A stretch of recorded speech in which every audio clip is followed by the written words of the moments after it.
Good afternoon. It's time to get started. Give me just a second here. I'm checking something on my phone real quick.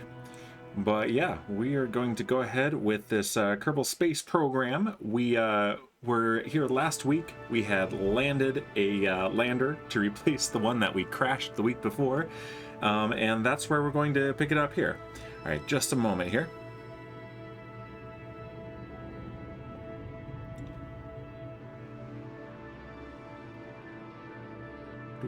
All right, there we go. I'm good to go. All right, let's take down the starting soon screen here. First off, there it goes. And let's just jump right in. Start game. I've done all my backups and everything, so we're going to go right back into our stock final approach game, which I've, so creatively named. And let me double check. Okay, yep, mic is working. Looks like the KSP audio is working. Okay, everything seems to be working as far as OBS is telling me, so that's good because it's been a little bit hit or miss lately. All right, and there we go. We've got the birds. Okay, and of course we have our landing clamps or launch clamps from not landing clamps, Dan. Launch clamps from the launch of our Pork 6 vehicle still on the pad, but that is okay. Let's take a first look at the mission control at the mission board. Active, we've got a mission to detect a couple of comets, and one also to detect asteroids. So we've got our Celestial Object Vector Intercept Detection Satellite, our COVID satellite telescope, watching the skies for comets and asteroids, and that's just going to happen passively, and we're going to get a whole bunch of money from it. So we need to get science data from space around Moho, which is problematical because the last thing that we sent towards Moho does not have enough antenna and cannot make contact with Kerbin. So we attempted last week to launch, well, we successfully launched a much more powerful communication satellite around Kerbin, but sadly, it's not enough. We still don't have contact with that satellite. So we will likely have to wait until a future date where we regain contact with it and decide somewhere else to send it. So we'll need to send something else towards Moho. Explore Eve. This is the landing mission, isn't it? Yeah, make ground contact on Eve and return to Kerbin. That's one of the most difficult things in this entire game to do. So we accepted it because it never expires. It had a pretty nice advance, and it will pay off very nicely later. The one that we are in progress is trying to position a satellite in this very specific tundra orbit around Eve. We also have these two outstanding rescue contracts. Both of these, I believe, were redeemed by Twiglet, and we still need to rescue those guys. So yeah, those are things. Let's see what's available. A tourist contract. Haven't seen one of these in a while. Fly by the moon, land on the moon, and return. These never really pay that much. These tourists really should be offering me more money if they want me to take them somewhere for no scientific benefit to me. Excuse me. Finish construction of rover on the surface of Minmus. Meh. Rescue Dealin from orbit of Kerbin. We're going to go ahead and just ignore these now and generate one from the console, the game console, whenever we have a redeemed rescue mission from a viewer. We're doing pretty well as far as crew goes. Science data from space around Minmus, that's super easy. Let's see. Transmit or recover scientific data from space around Minmus. Yeah, I believe we have things there, and if we don't, we're going to be sending things there, so let's go ahead and accept that. A tiny bit of science, every little bit goes a long way. We are very close to the end game here, the late game. Science data from the surface of Minmus. Yep, we can do that too. We've got stuff on the surface of Minmus. There's another rescue mission we're going to ignore. Return a sample from Comet Tanbus-Johnson 1. That's the one that we visited before and was on the... let me put up the starting soon. That's that comet right there. That's the one. So, that would be very cool to do, actually.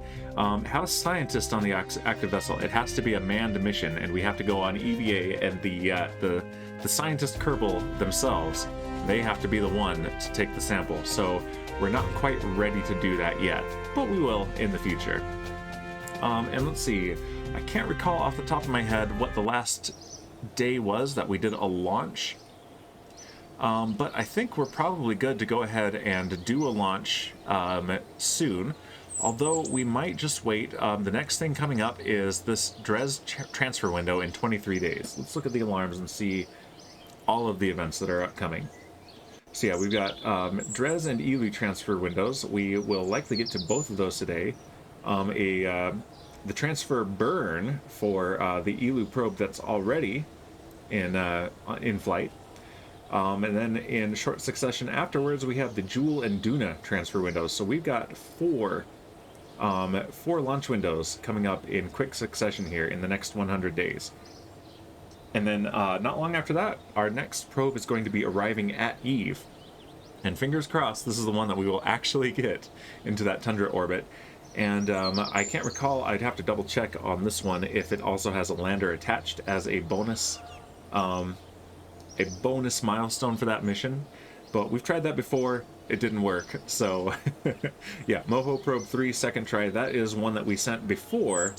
And that's when it will be coming back around to try again, because we were not able to do it before. And so I did some checking on that one, and we have another chance to try to get this one to Moho. But sadly, it's not the one that we sent with the resource scanner. So, oh well.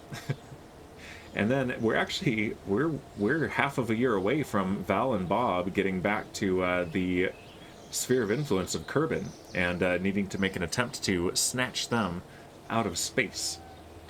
And then yeah, then here we have the satellites that we've launched arriving at their destinations. We have a couple at Jewel, a couple at Dres, and this one is just called SOI change.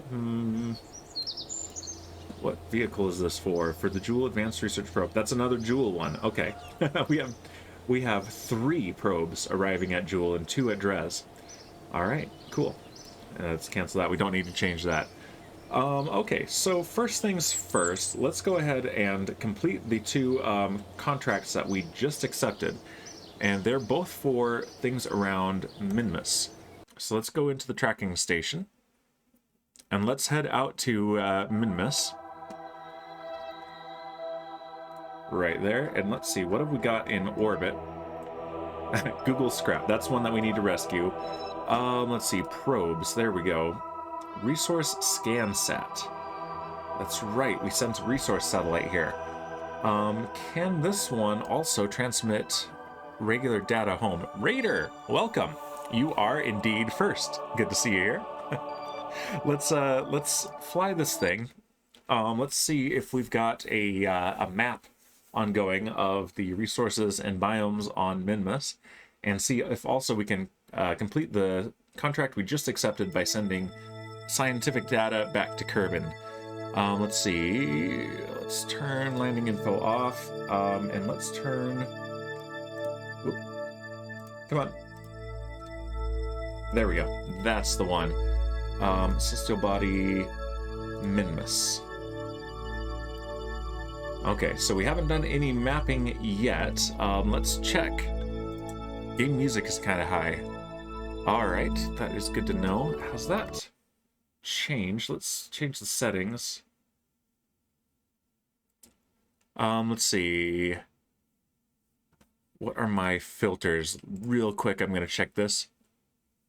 No filters. That's the problem. Okay. Yeah. Hold on. The scenes are going to change here for just a moment. So let me go to my Minecraft scene and copy the filters from Minecraft audio. And where did my filters go for the KSP audio? Let's paste filters. And then let's look at the filters. Okay. All right. And let's go back in and then let me know if that is any better. Okay. How's that, Raider? Thank you for the feedback. Hopefully this is better. Let's check the scanners. Scan sensor suboptimal. Scan altitude. This scanner wants anywhere from, well, the ideal altitude is 500 kilometers. And we want it to be a polar orbit as well. We'll check the orbit. This does not look very polar. Look at how far we're sliding across the, laterally across the surface. But Is that the only scanner we have on here? Game sound lowers when you talk, but comes back up when you don't. Yes, it should do that. But if it is not enough, let's change the compressor just a little bit to be a little more aggressive. Yes, no, the feedback is appreciated, Raider. Thank you. But yeah, this identical satellite we've sent to Moho, but these antennas were not enough to stay in contact. And okay, it looks like we do actually have a good polar orbit of Minmus. The issue is a combination of our altitude and the rotational speed of Minmus. That's why this much we're moving this much laterally on each orbit. And the way that these ticks are so aligned, that means we're just going to be covering the same ground over and over. So no, we are not at a very good altitude for mapping Minmus. And in fact, let's see, our periapsis is 125 kilometers, apoapsis is 153, and this is telling us that the ideal altitude for this this scanner is 500 kilometers. So let's change our orbit to that. But first, start resource scan. Problem is, I think that's going to give me a full scan, which really kind of breaks immersion for me. So let's see, what else have we got for options? I don't think that there's anything else we can do scientific experiment-wise from this satellite. But is there anything else in orbit of Minmus? Yes. Minmus Sat 1 and 1B. Let's come back to this one and fix its orbit, but before we do that, let's finish that contract. So let's switch to this satellite here, which we have not we've not checked in on this one for a long time. So let's see if this has any scientific equipment that we can use. And it does. Mystery goo. Observe mystery goo. Let's do it. And we'll even get some actual science data from this. Okay. While in space, however, Minmus, I am surprised that I haven't done this yet. There we go. The goo feels right at home here. Nice. Let's transmit that home. That'll complete a contract, and it will give us some scientific data. Done. There we go. And here's our notification. Let's see. This is a different one. Contract parameter complete. Oh yeah, our ongoing quest to measure the temperature on the moon with our Piglet rover. Let's go ahead and delete that one. Those are two different ones that we did last time. And here it is. Science data from space around Minmus. A little bit of money, a little bit of science. Fantastic. And what are we up to now? We're up to 286.9 science points. And I think 300, I think we still have a couple of technologies left to unlock that are in the 300 cost. Several that are in the 550 cost, and I'm not sure we've gotten anything that's in the 1000 cost yet. So yeah, we still have some science to get, but the next major goal is to be able to mine for ore on different planets and refine it into fuel. That will essentially unlock the endgame for us and give us an opportunity to send some infrastructure out through the entire solar system and then get ready to do our grand tour. Shipwreck, welcome. First with the Damber Pig totem wearing the sunglasses. Except, here's the problem. Shipwreck, you're not really first. Raider was first. He redeemed it and everything. Welcome, Shipwreck, though. And there's the Booznate. I knew it was coming. I am, says Raider. That's right, you are. All right. Haven't had this one in a while. This is the Grapefruit Sculpin from Ballast Point Brewing in California. It's a really good one, a grapefruit IPA. Muscle. Nice. All right, let's pour it into the geological history timescale glass.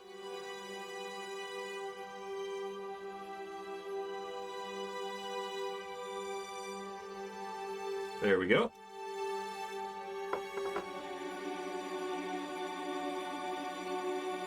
Delicious. Thank you very much, Shipwreck. Shipwreck says, if Raider was somehow banned, would that make me first? Well, no. He just wouldn't be able to redeem it next time because he'd be banned, that's all. but it wouldn't unfirst him this time. Ha ha ha. So take that. All right, let's go back to the resource scanner satellite.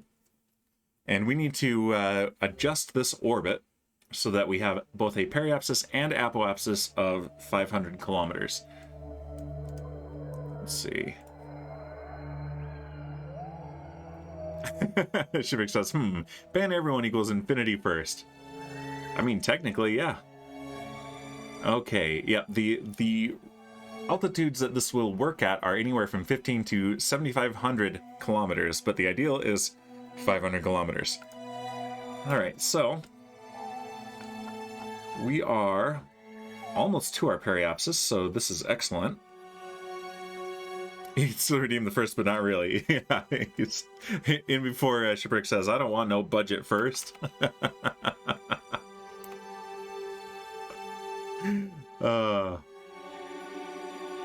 There it is. Except he said, fire at. All right, let's point prograde. So we're going to be pointing in the direction of our travel. And let's pin periapsis and apoapsis. We can see them up here, but the font is bigger here, which is nicer for you guys at least. Let's see. We're close enough. We don't need some extreme precision on this.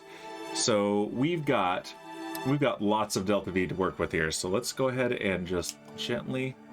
Yeah, we don't need a lot of thrust here. The gravity is so low, so just a tiny bit of thrust will do it.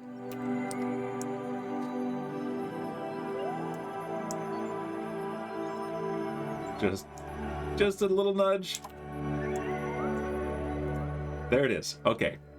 502 kilometers for our apoapsis.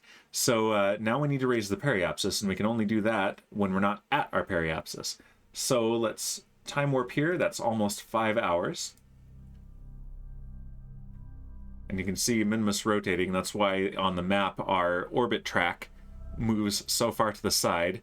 It's really that the moon is moving below us to the side, not that we are moving to the side, because we are in a perfectly polar orbit. Our inclination is 90.09 degrees. Doesn't get much more polar than that. Okay, now we can raise our periapsis to match.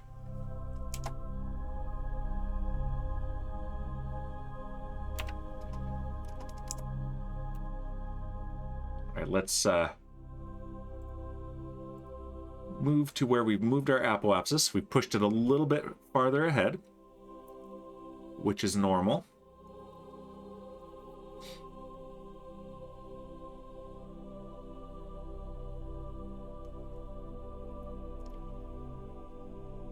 Okay. And let's just get right up to that apoapsis. There we go. And then just, there we go.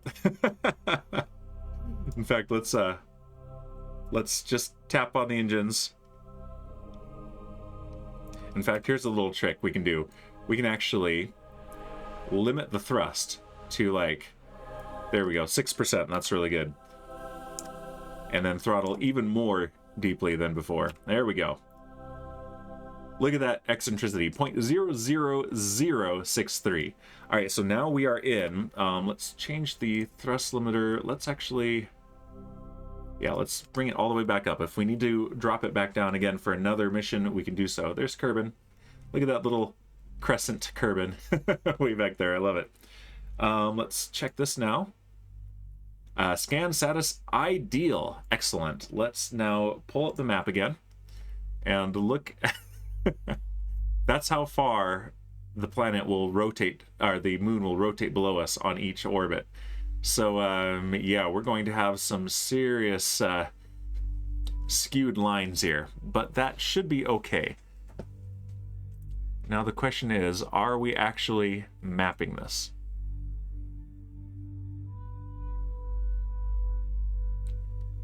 Start scan, resource scan.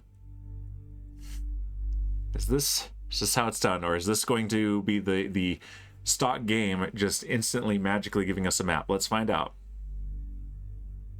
Nope, I think this is good. I think we're getting it. Let's it doesn't actually simulate this, but just because it puts my mind at ease, let's point the scanner down towards Minmus. Sadly, we don't have the persistent rotation mod anymore, so it won't stay that way, but there we go. And the crowd goes wild. Yay! Thank you, Shipwreck. And let's go ahead and time warp just a little bit. I think up to 10 times. What are these settings here? Time warp resolution, about 12 times speed, it looks like. It will still simulate this.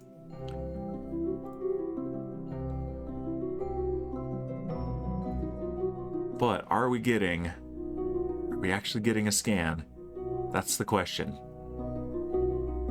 We are. Okay, there's a little bit of resource right there, so it's showing it to us. Very cool. And I think we can get an overlay from this.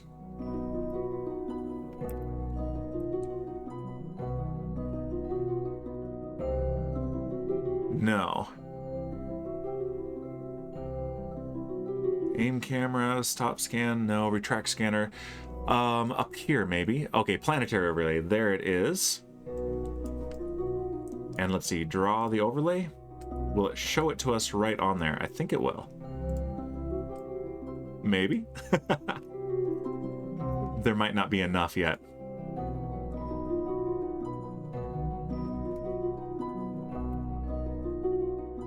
Okay, that's the scan radius that we can see. So there's our satellite, and it is scanning that wide a swath. It's a good word, swath, on Minmus. Okay, so let's go ahead and go back to 10 times time warp. And we can see the path that it's going to be taking. So right now we're going up over the North Pole. So yeah, we are going this way, I believe. Let's see, there's Periapsis. Which way is it showing it? That's interesting. Yeah, this orbit is so skewed that this is throwing me just a little bit, but I think we'll be okay. All right, let's refresh this.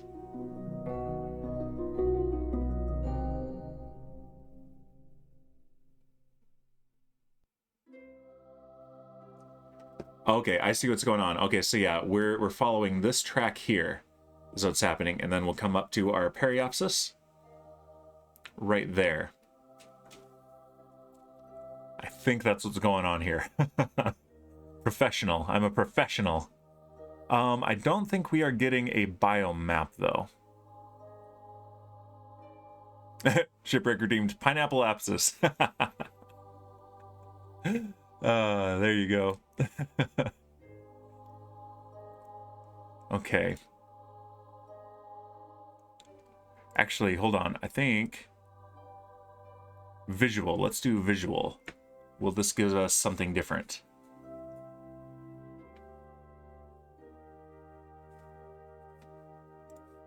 Turn off the resource overlay. I'm not sure we have the proper scanners for this. We do not. That's all right. So what we will eventually end up with is a map of the resource concentrations on Minmus. And that will tell us, once we get the technology to mine for ore and refine it into fuel, where the best place to land that refinery will be. Let's go ahead and turn that off. Actually, ore. There we go. There it is. Okay, so now we can actually see as an overlay here. So what we're getting from this is that there is no ore right below us right now, but it detected some in these hills down there. Not a lot. Anywhere from 0 to 5% is the bin that it's putting that in. Let's focus on Minmus itself so we can zoom right in. There we go. Yeah. Right there. So yeah, it's scanned these hills and found small concentrations of ore. Currently it's over these hills right here, and it is not finding anything. Let's refresh it.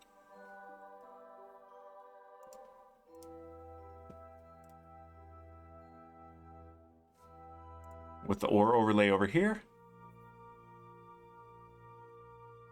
I'm a bit of a map nerd, so yeah, this is one of my favorite mods.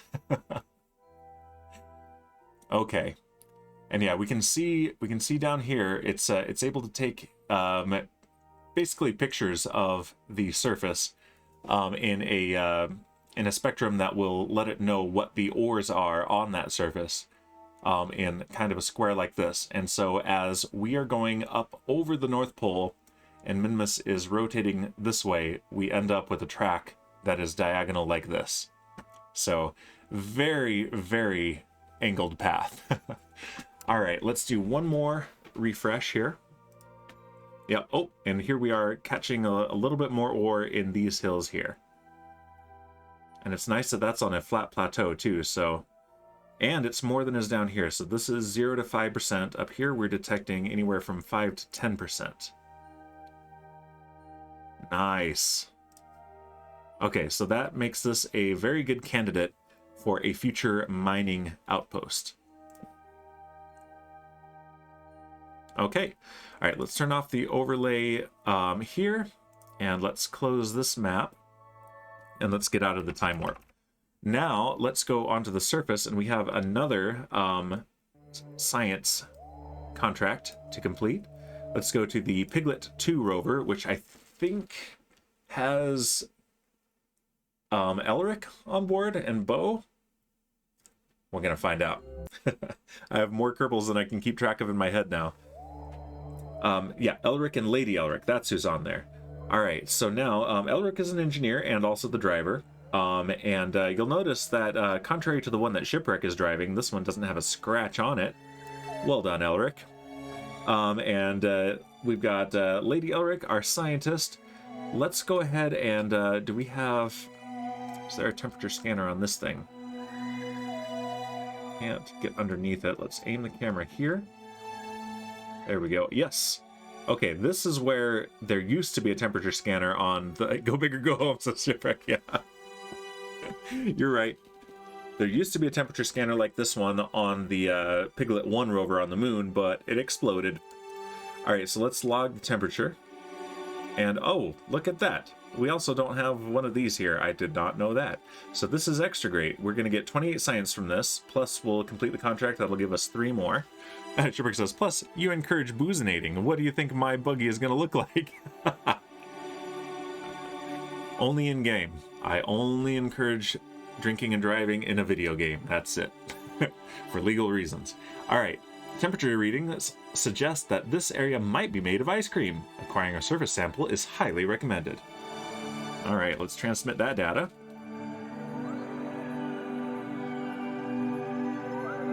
There we go. Complete. And that also completes the contract. We get 66,000 spaceos and 3 sciences. All right, let's delete that. Shipwreck says, public announcement. Please boozinate responsibly. Exactly. I think I put that in. I've got a new timer now that a couple times during the stream will remind people to keep me boozinated and hydrated, and it mentions responsibly as well. Okay, so what are we up to now? We're up to 317.9 science points. That's fantastic. Let's go. We can do it from the map. Let's now go to the Piglet 1 rover. Focus view on the moon, which I have driven to the next stop. And I'm not certain if this is the last stop or not. Where are we? Piglet 1, there we go. Switch 2. And it's probably going to start us a little bit above the surface and ease us down onto the terrain. I've noticed it does a little bit more of that since adding the terrain scatter that you can crash into, which is a good decision. So that we don't get as many Kraken attacks. There we go, and actually it was just fine. But yeah, here's Shipwreck, here's Kit, and look at this. Missing an entire cargo container, missing 2 of the solar panels, missing a scientific experiment down here and 1 up here, missing both of the headlights and the docking port on top, missing the scanner arm. Shipwreck, what are you doing? And let's see, our contracts, we've got... Is there a bathroom on board? Well, Presumably there's one built into your spacesuit. I mean, I hope so. And we've got... Oh, did I finish it? Oh, I did. I finished it. Okay. Okay, yeah. So this thing is done, actually. Yeah, we did that last week, didn't we? Okay, good. So, yeah, I've had a lot going on this week, and all of my game time has been poured into finishing my storage system on the first SMP, which it's done now. Oh, Raiders sniped the Boozenate. Houston, we have a problem, says Shipwreck. Uh-oh, a problem in your space pants? Is it space poop? Thank you, Raider.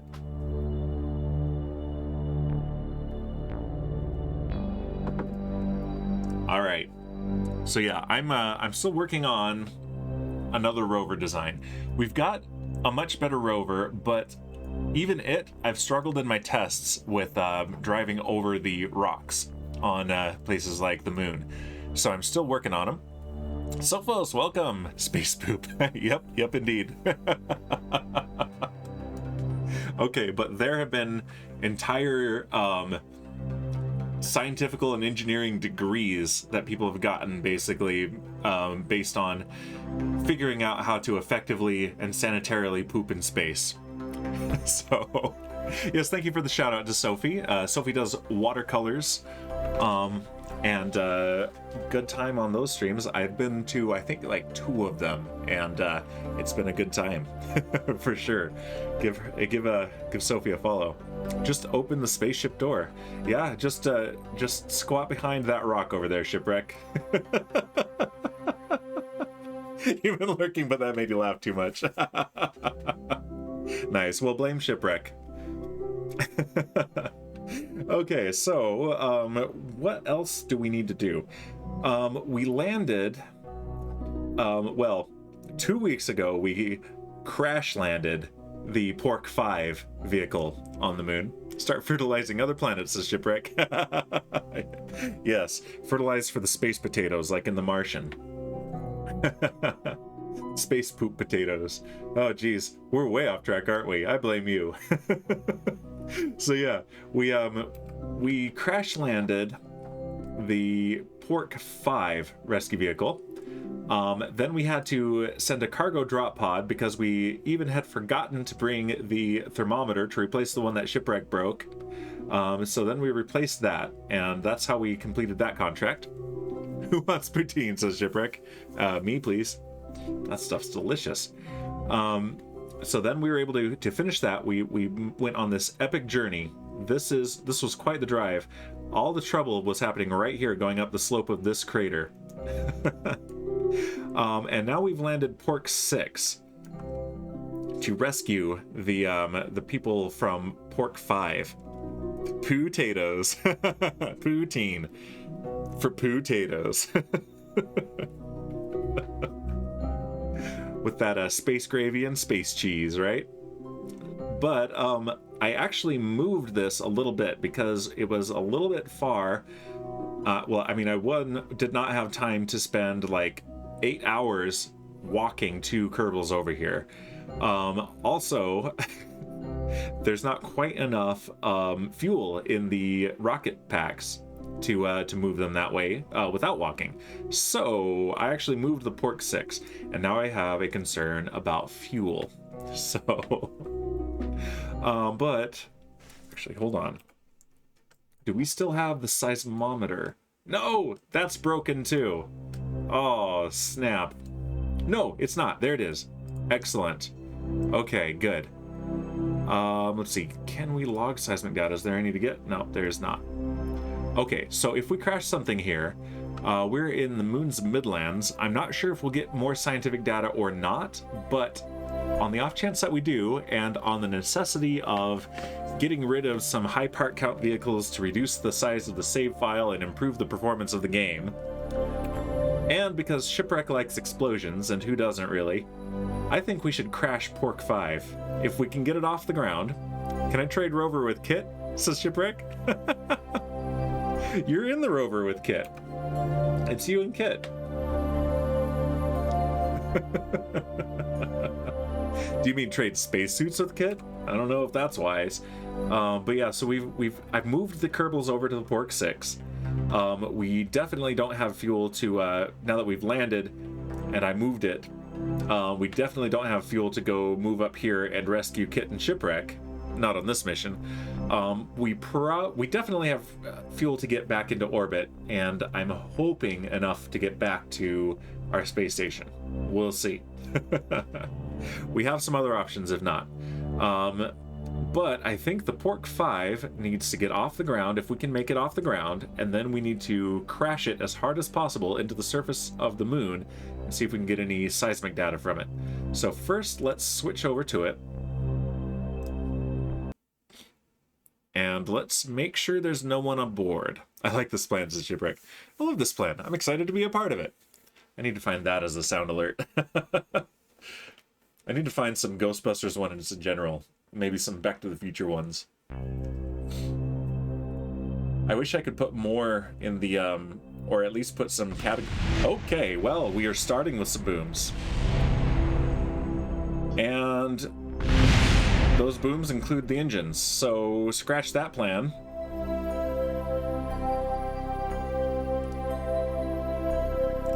That's the Kraken right there. Good thing no one's aboard. Okay, good. Whew. All right, let's see. Can we... Yeah, look, it's also off-center. Look at our thrust torque, 82 kilonewtons. So I don't know if that counted for any science at all, because I don't think we had enough of an impact here. But look at that, a piece has come off. But this is frustrating too, because this means that I can't destructively crash this thing. Like, I was hoping to smash it so hard that every piece was destroyed and it would be deleted from the save game. But apparently the game says no. Let's turn on the RCS, turn up the throttle. We can't get it off planet. Maybe if we spin it, that'll keep it stabilized-ish. And hopefully the thrust torque isn't too much. Okay, we've got some good mono propellant. Let's turn these all the way up.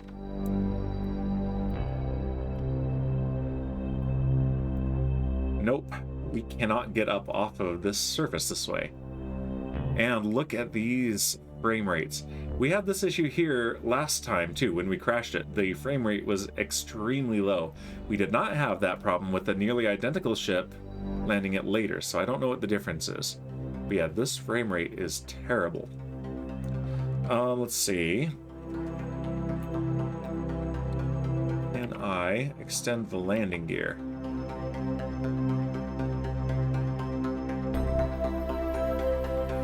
Okay. Alright, now if I retract the landing gear, while I try to rotate the ship, come on. Nope. Nothing happening there. We're just spending the monopropellant without actually accomplishing anything, which is too bad. Okay, let's see if we can just spin the thing. Nope, of course, now we're settled in.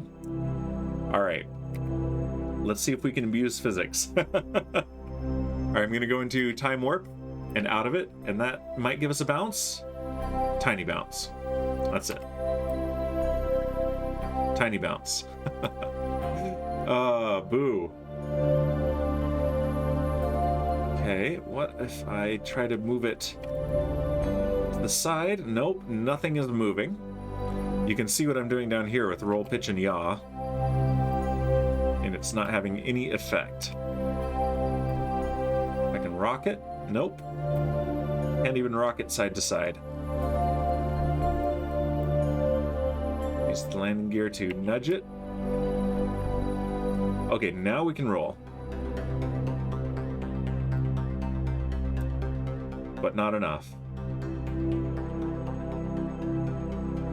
All right.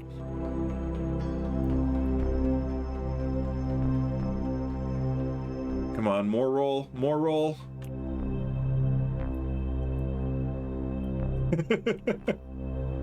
We're even missing one of the landing gear. We have 5 of the 6. How much to put kit in it? Sorry, I just... Oh, boy. Just realized you're asking to put kit into this ship here. Kit, if you're here, Shipwreck's trying to murder you again. Well, this is just not gonna happen, is it? Alright. I move it with this engine. This engine doesn't gimbal either, so I can't use it to change the attitude of the ship.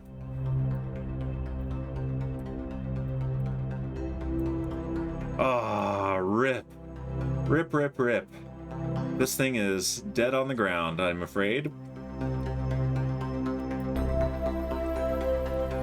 And we don't even have working solar panels, so once the electric charge is gone from this thing, that's it. It's gone. Well, we can charge it with the engine, but that's it. That doesn't really help us much. Alright, what if we turn on physics warp and make it... This is all bright red, so it's missing some calculations, and maybe that'll help? A little bit, yeah. Okay, there we go. So you just murdered me and Kit? No. You guys are still alive. No one's aboard this ship.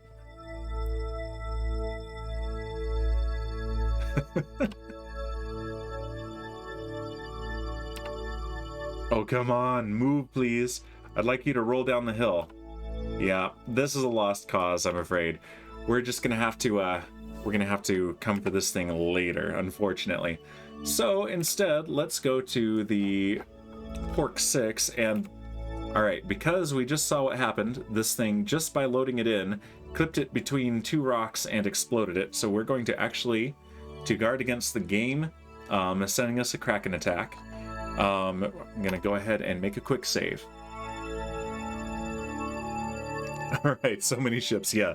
And it doesn't help that a couple of them are nearly identical, although that one's less identical now that it's exploded a bit. Alright, Pork 6, let's switch to it.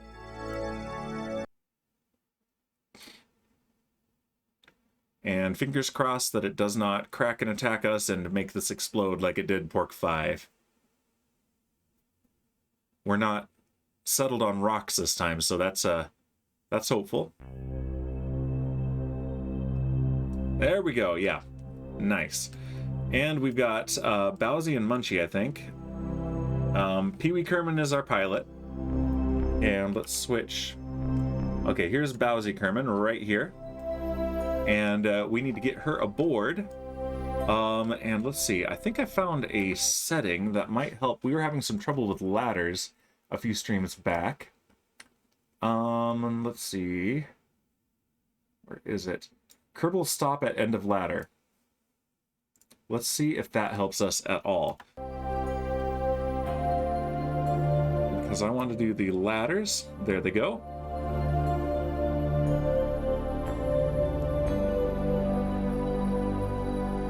And yep, we've got 3 sets of ladders. And yeah, last time we tried these ladders, the Kerbals got stuck between ladders, and I think it might have been that setting. I'm hoping it was that setting. So, here we are with Bowsy Kerman, who is the pilot of the ill-fated Pork 5 on its final landing. Alright, and can we get you to grab onto this? No, too low. Okay. And yeah, she has 0.1 units of EVA propellant left, and that's why I moved the Pork 6. Alright, is that enough to get up here? Yep, just enough. Okay. Yes! Okay, that solved that issue. Okay, good. Oh. Except now we have this issue. Apparently that's going to cause us a problem, which is too bad. Okay. Alright. With your 0.07 units of EVA fuel, I'm going to need you to get up there. I might be able to swap out EVA packs though, so hopefully, if this isn't enough. All right, up here and grab. Just as she ran out. Look at that. Beautiful. Okay, board. All right, Bowsy is aboard. Now we need Munchie. Okay, and are we gonna have the same trouble on each ladder? I think we are. Yep. That's all right. Yeah, she still has plenty of fuel left, so I did a much better job with her, bringing her over here. Much more efficient flight. Okay, so jetpack is already activated, it looks like. Let's fly up over the RCS ports. I could fix these with EVA construction, but I don't trust that that won't invite the Kraken to just blow up the whole ship. We've seen that happen several times now. Alright, and board. Okay, so we've got Pee-wee Kerman, our pilot. Bowsy Kerman, also a pilot. She's the co-pilot now. And we've got Munchie Kerman, our engineer. Now, with 1.8 kilometers per second delta V remaining, we need to make sure that we can get back to Arcadia Station. So that's the task now. There go the ladders. All right, so first things first, let's get into orbit. So, full throttle. And landing gear retract. We're pushing towards the east for a prograde orbit.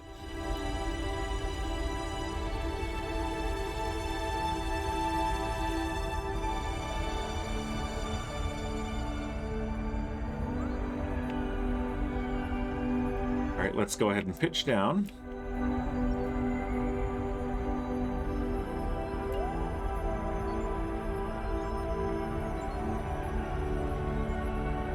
And so far, so good.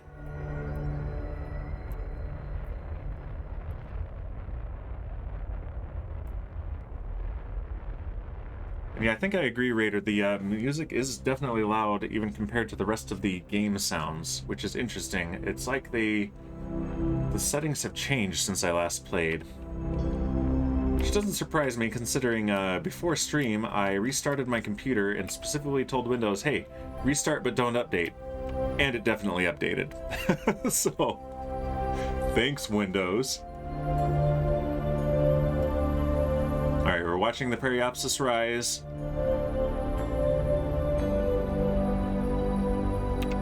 Alright, about 50 kilometer apoapsis is pretty good. And yeah, I'm optimistic. It's still up in the air whether we will actually make it all the way back to Rendezvous with our station or not, but we will try.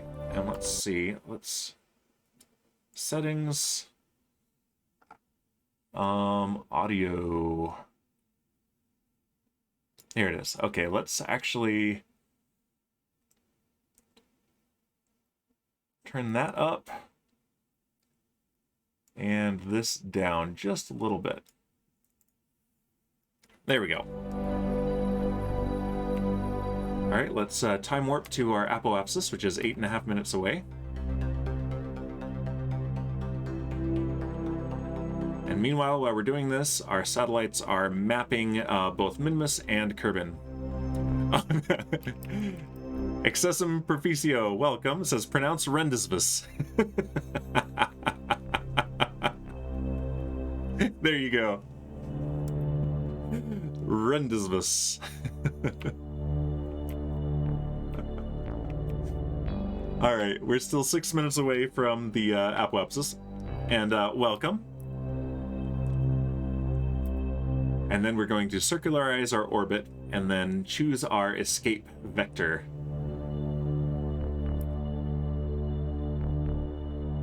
Three minutes, 2 minutes, 1 minute.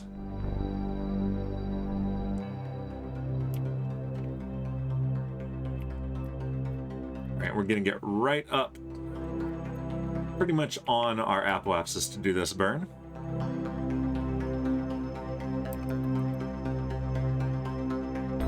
All right, right, 10 seconds until, should be pretty good. Although we are pushing our apoapsis, so we can actually get even closer. I don't know if you're joking, I am joking. I always do that. I always do that.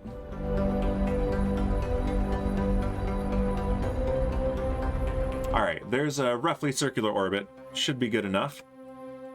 Okay, so now what we need to do is escape the moon, but also reduce our orbit. Man, that's a cluttered mess around Kerbal. Let's turn off... Yeah, let's turn off probes and relays. There we go. Clean that up. Clean up the map. So basically, we need to be on this side here, right in between the moon and Kerbal. So let's warp there. That's half an hour away.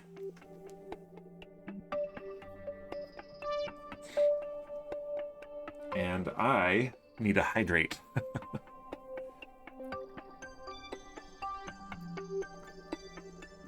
There we go. Just a little drink of my water while we warp around the moon. Alright, and now let's point prograde.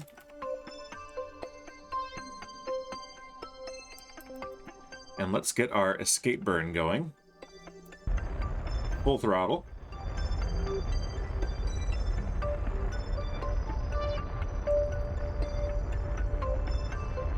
And I think there is actually one fuel tank still on our nearby fuel tank station, our NFT station. But I'm not 100% sure.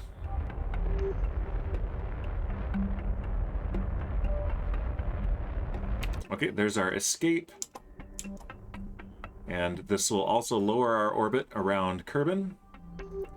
And we want to lower it to about 150 kilometers because that's the altitude of our station.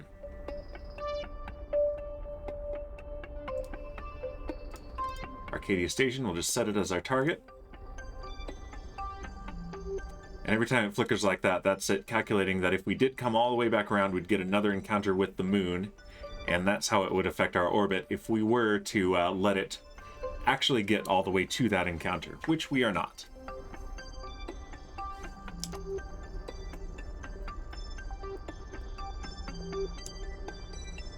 All right.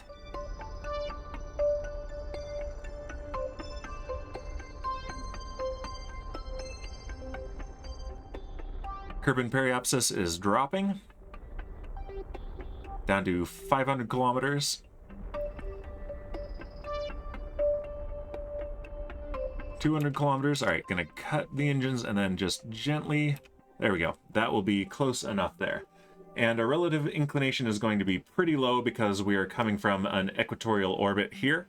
So now we got 3 hours until we reach our Kerbal apoapsis. And then we will reach here in about 1 day. So that's pretty good. Let's go ahead and do that. Let's time warp away from the moon. Let's go ahead and watch it recede below us. There we go. Look at that view.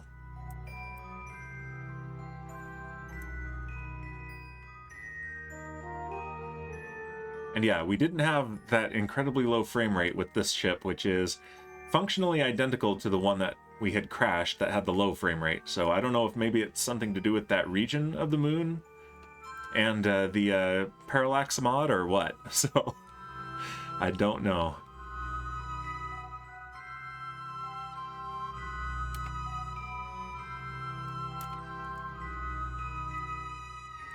Goodbye, moon. We'll be back. All right, now we are out of the moon's sphere of influence into Kerbal's. Let's just point the ship retrograde. And okay, yeah, descending node. Okay, actually it's giving us a much higher relative inclination than what we had before. Let's see, so descending node, we're past it, but not that far past it. And while we're here going very slowly, we get a much more efficient inclination change than if we were going much faster near Kerbal. So let's go ahead and change it here. So descending node, we need to push normal and not anti-normal. So we're going to face normal. Let's go ahead and pin that there. And we can't do a full inclination change correction, or inclination correction from here because we are not right at the descending node, but we can do some of it.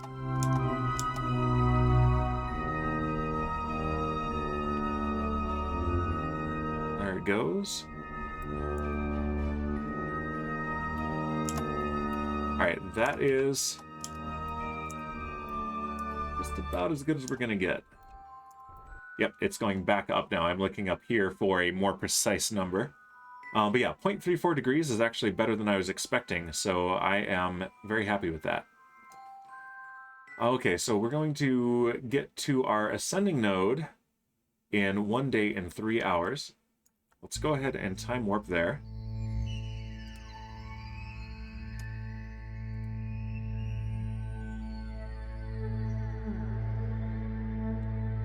Excellent.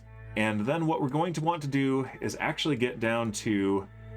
Okay, so here, actually, let's push anti-normal and let's fix our inclination the rest of the way. And then we'll get down to where we will have our close intersect with our station, and we will make it an even closer one. All right. 0.34 degrees, okay. 0.2 degrees. 0.1. Oh, there we go. Pushed the wrong button there for a second, but we're okay. Okay, so that is a much closer inclination to our target. And in 19 minutes, we will be at our intersect position, but the target will be all the way on the other side of Kerbal, so we'll need to lower our apoapsis to change our orbital period until we will meet this point at the same time as the station. That's easy to pronounce as Raider. Raider is French, so yes, this is a word that we've borrowed from his language, his native language. Well, I'm kind of cheating since I'm French, yes. All right, so yeah, 18 minutes, let's get ready to point retrograde, but let's warp to about here. And we have 817 meters per second of delta V available to us, so chances are actually decent that we can pull this off, but it's not guaranteed.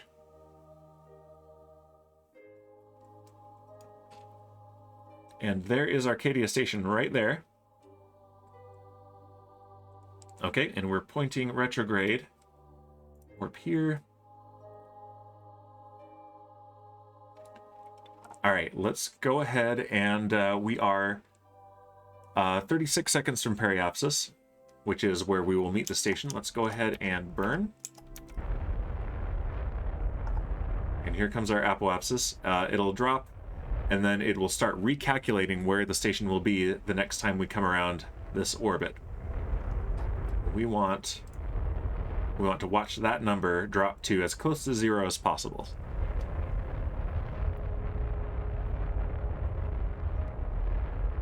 But we also want enough delta V remaining to slow down and match orbits with the station when we reach it.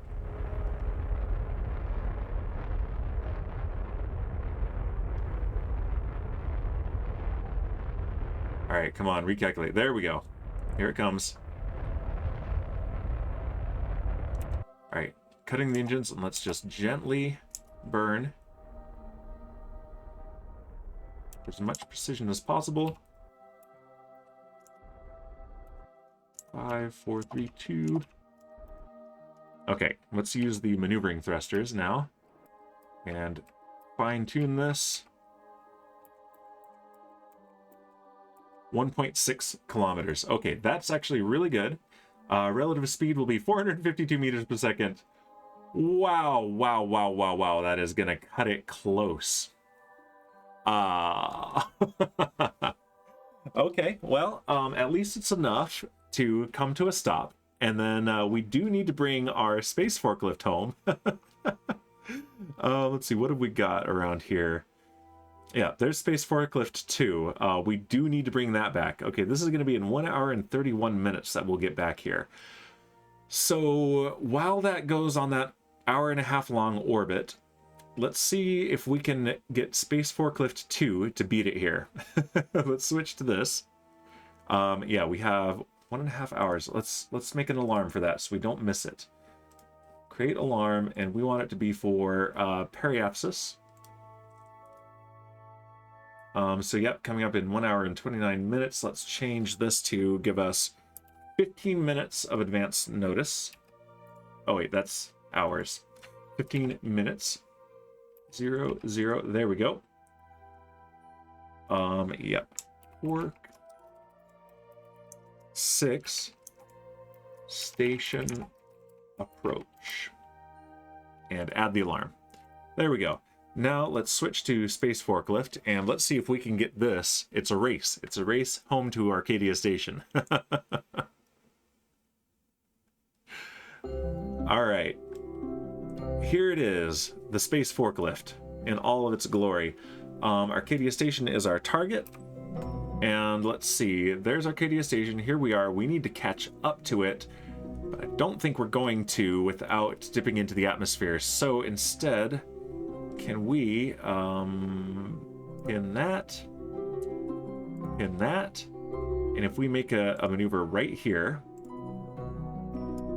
can we do this in one orbit? That will get us there before Pork.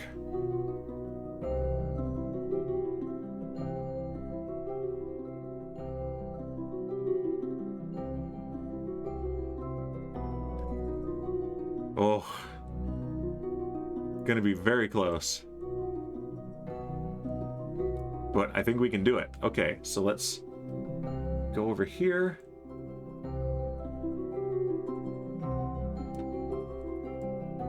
Yes. Okay, so we can barely beat it there. Oh, wow. Okay. But yes, if we can dock this at the station, then it's ready to go when the Pork 6 vehicle gets there, so that we can give it a little bit of a tow. Just that little extra tow that it's going to need. Probably going to need. Okay, so that burn is coming up in 5 minutes. And it's just prograde, so I don't really need the maneuver marker there. We just need to point prograde. And let's get right up to this spot here.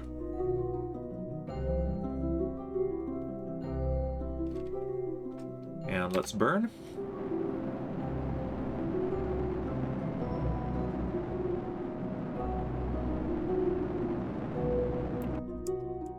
Okay. All right, as close as possible. Let's use the maneuvering thrusters to fine-tune it. 0.1 kilometers. It's that's really good. 120 meters, basically, is how close we're going to get in 1 hour and 2 minutes. So we will beat it. We will beat Pork 6 there. Yeah. We're going to be 5 minutes ahead of the alarm, so we're going to beat it there by 20 minutes. That's pretty wild. I like it. So let's go ahead and come all the way around, warp here.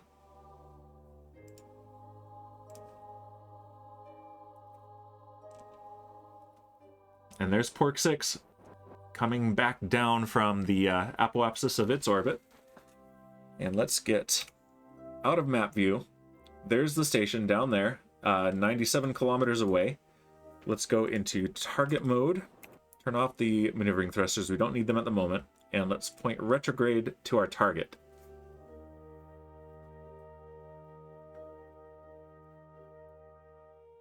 And we do not have the fuel to do this. Oh, snap. Oh, snap. That is not good.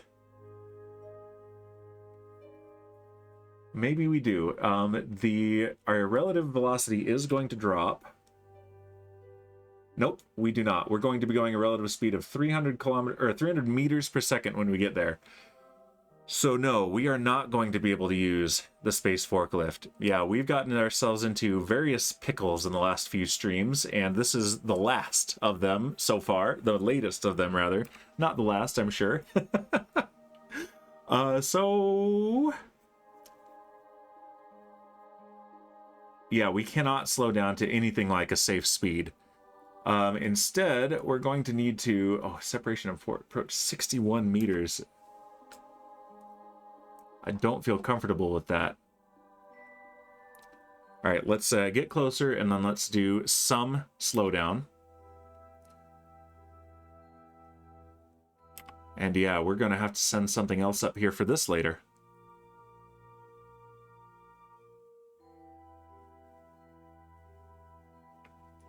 Part of the issue is that we are really stretching the abilities of our current technology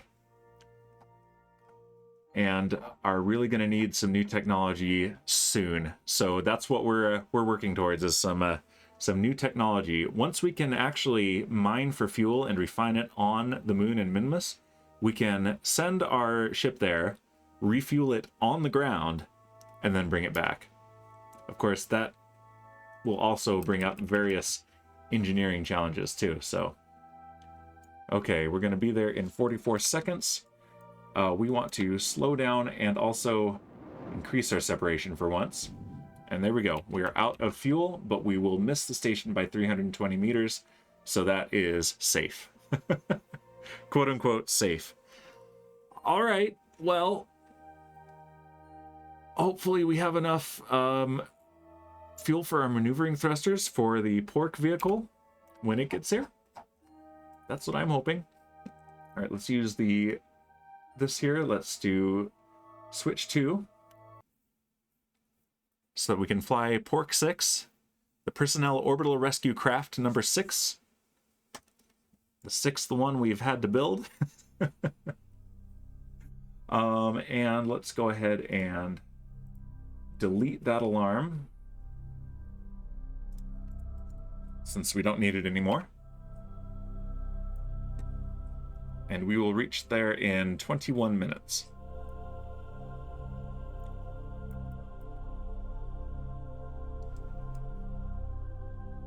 That's the old Arcadia station, the one that exploded thanks to the Kraken.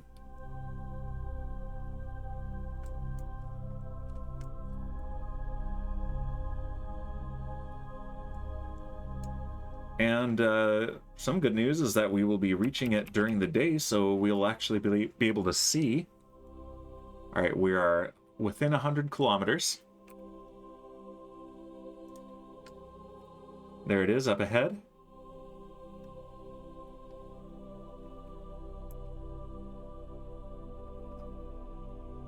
Yeah, relative speed will be 452 meters per second. We have 457 Delta V available to us.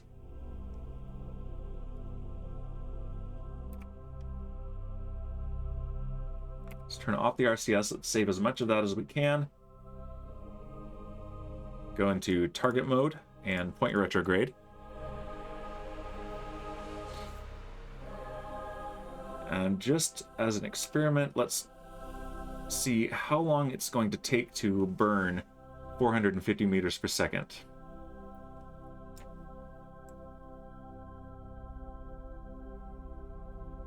So that I can judge the burn.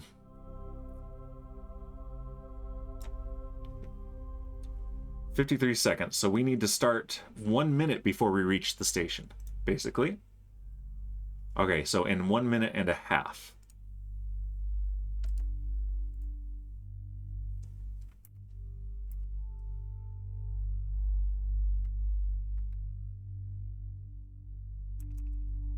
All right.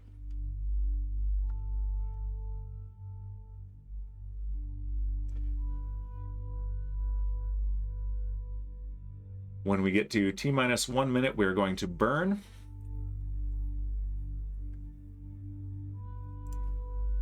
All right, engine ignition. Let's see if we can adjust a little bit to also... we're not going to close on the station at all. That's frustrating.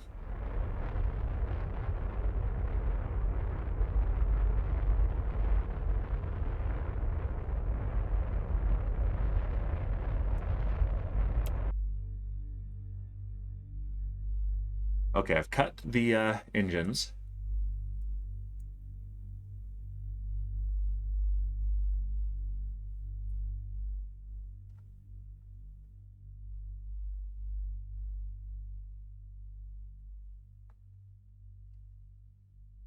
Yeah, we're going to need to point this way.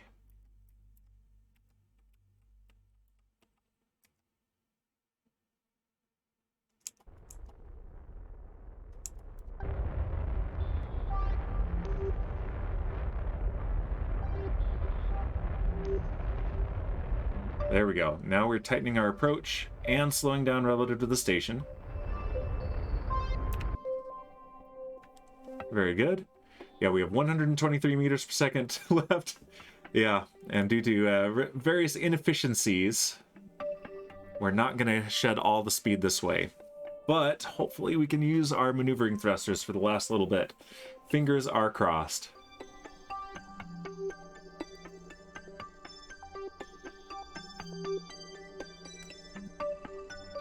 Alright, and there's going to be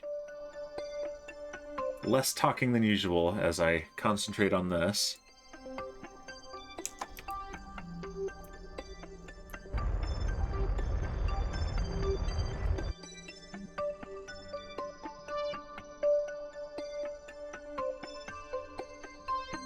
Okay, we are within 2¼ kilometers of the station, so that little lag spike was this being loaded into the physics engine. Alright.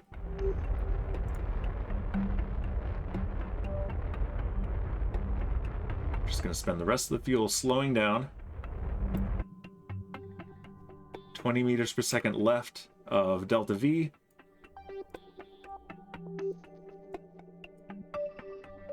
But we are within 1 kilometer of the station. That's fantastic. Alright, there it is. All of our delta V.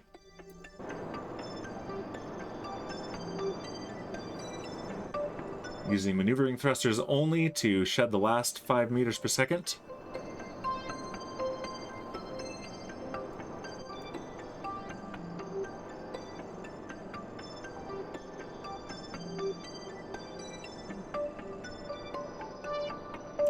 There we go. All right. All right, we've basically done it. So we are 700 meters away. Let's make sure we're controlling from here. Activate the camera. Let's use the docking camera. And let's point at the target. Not using RCS thrusters for this. We're going to conserve that fuel as much as possible. We have most of it left, thank goodness. And there's our station with all those extra fuel tanks on the end that we sent it last time. We can probably send our crew vehicle, our small crew transporter, to pick up the space forklift. Now there's a thought.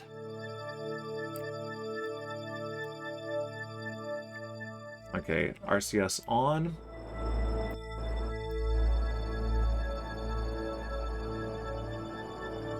Alright, we're going 2 meters per second relative to the station. We're going to pass within 55 meters of it. RCS off. Let's go ahead and time warp just a little bit. And get closer. Alright. We're always cutting those margins so tight.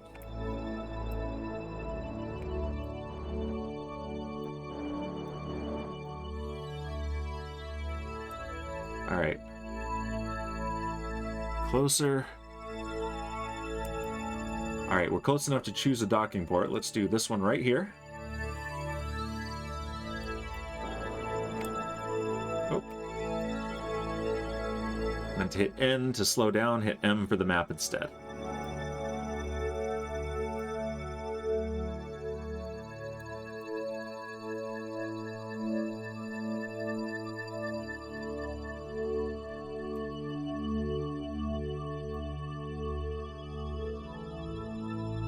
Let's slow down a little bit more and line up with the docking port.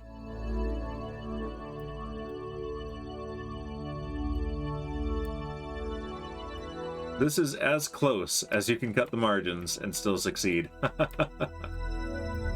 We have no fuel left except in our maneuvering thrusters.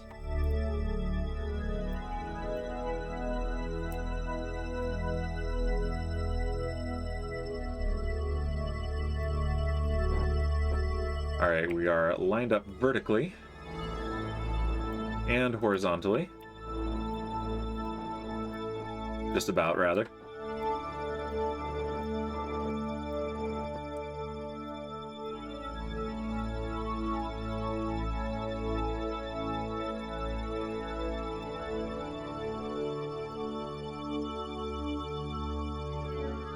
Okay.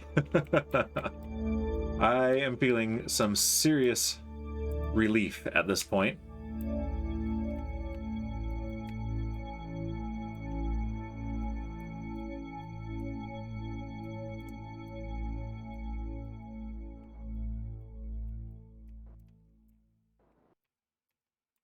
All right, coming in for the final docking approach.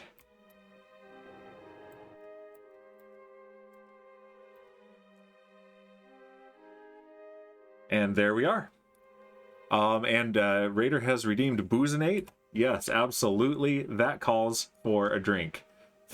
That was a really good docking, if I say so myself, and I do. Thank you, Raider.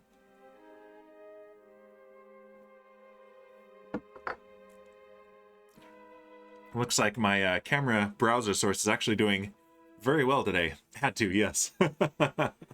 Had to indeed. Okay, well, that means, let's see, what fuel is in here? Plenty of fuel. Who have we got aboard? No one that we need to send home, I think. Everyone here has been rescued all the way.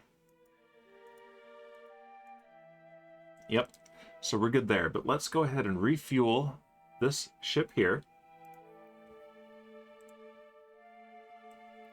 So basically, these here, Mark III liquid fuel fuselage, as I like to say it. The one farther out, farther away from our center of gravity, we're going to just pump fuel right out of it. Because this thing, being atomic motors, is 100% fueled with only liquid fuel. No oxidizer needed.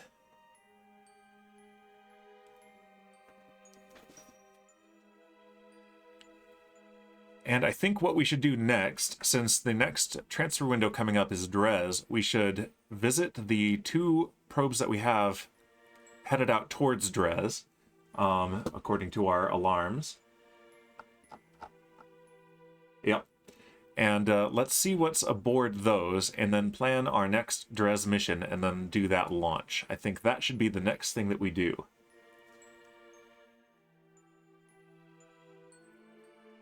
Okay, that is empty now, so let's lock it, and now let's pump out of this one.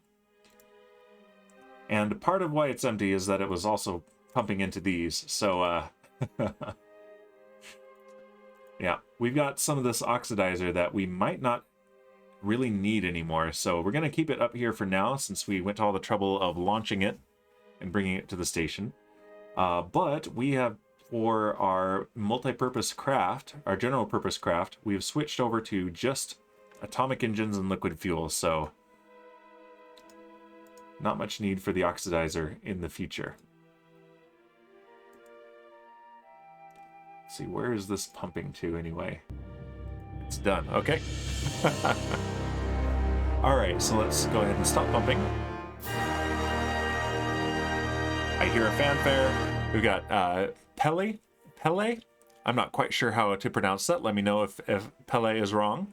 Pele7 swallowed, thank you very much, and welcome. Welcome to the stream.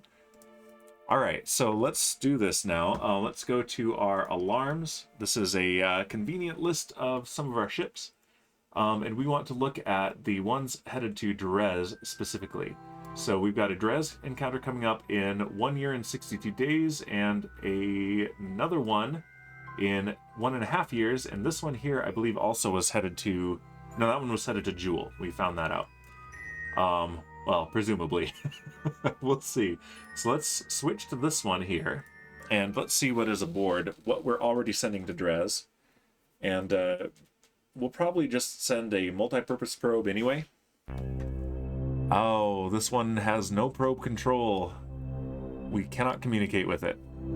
All right, yeah, we have definitely stretched beyond our communications capabilities, unfortunately. Which isn't to say that we won't have communication again when we get there. Yeah, that's a piece of the other one that exploded of a previous ship. Now in a high orbit, eccentric orbit around the sun. That's okay. Let's see, these are orbiting... Where are we going?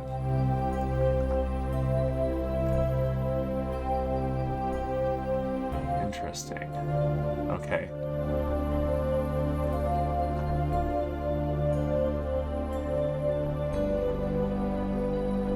Huh. Is this really accurate? It doesn't look accurate to me. It looks like I have done the alarm wrong, actually. We're actually going to get an encounter in 2 years and 63 days.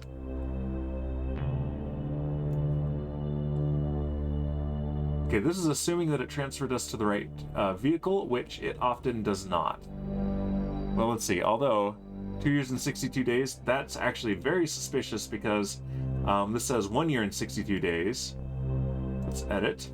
And it looks like I've given it 1 year of advance notice, where I really would like maybe 1 day. Let's change that. I think that is my mistake there. Apply changes. Okay, that is more sensible. So, and that comes all the way around. So we've already passed it once, and I think what happened is that we were not able to actually stop, probably because we didn't have control of the vehicle.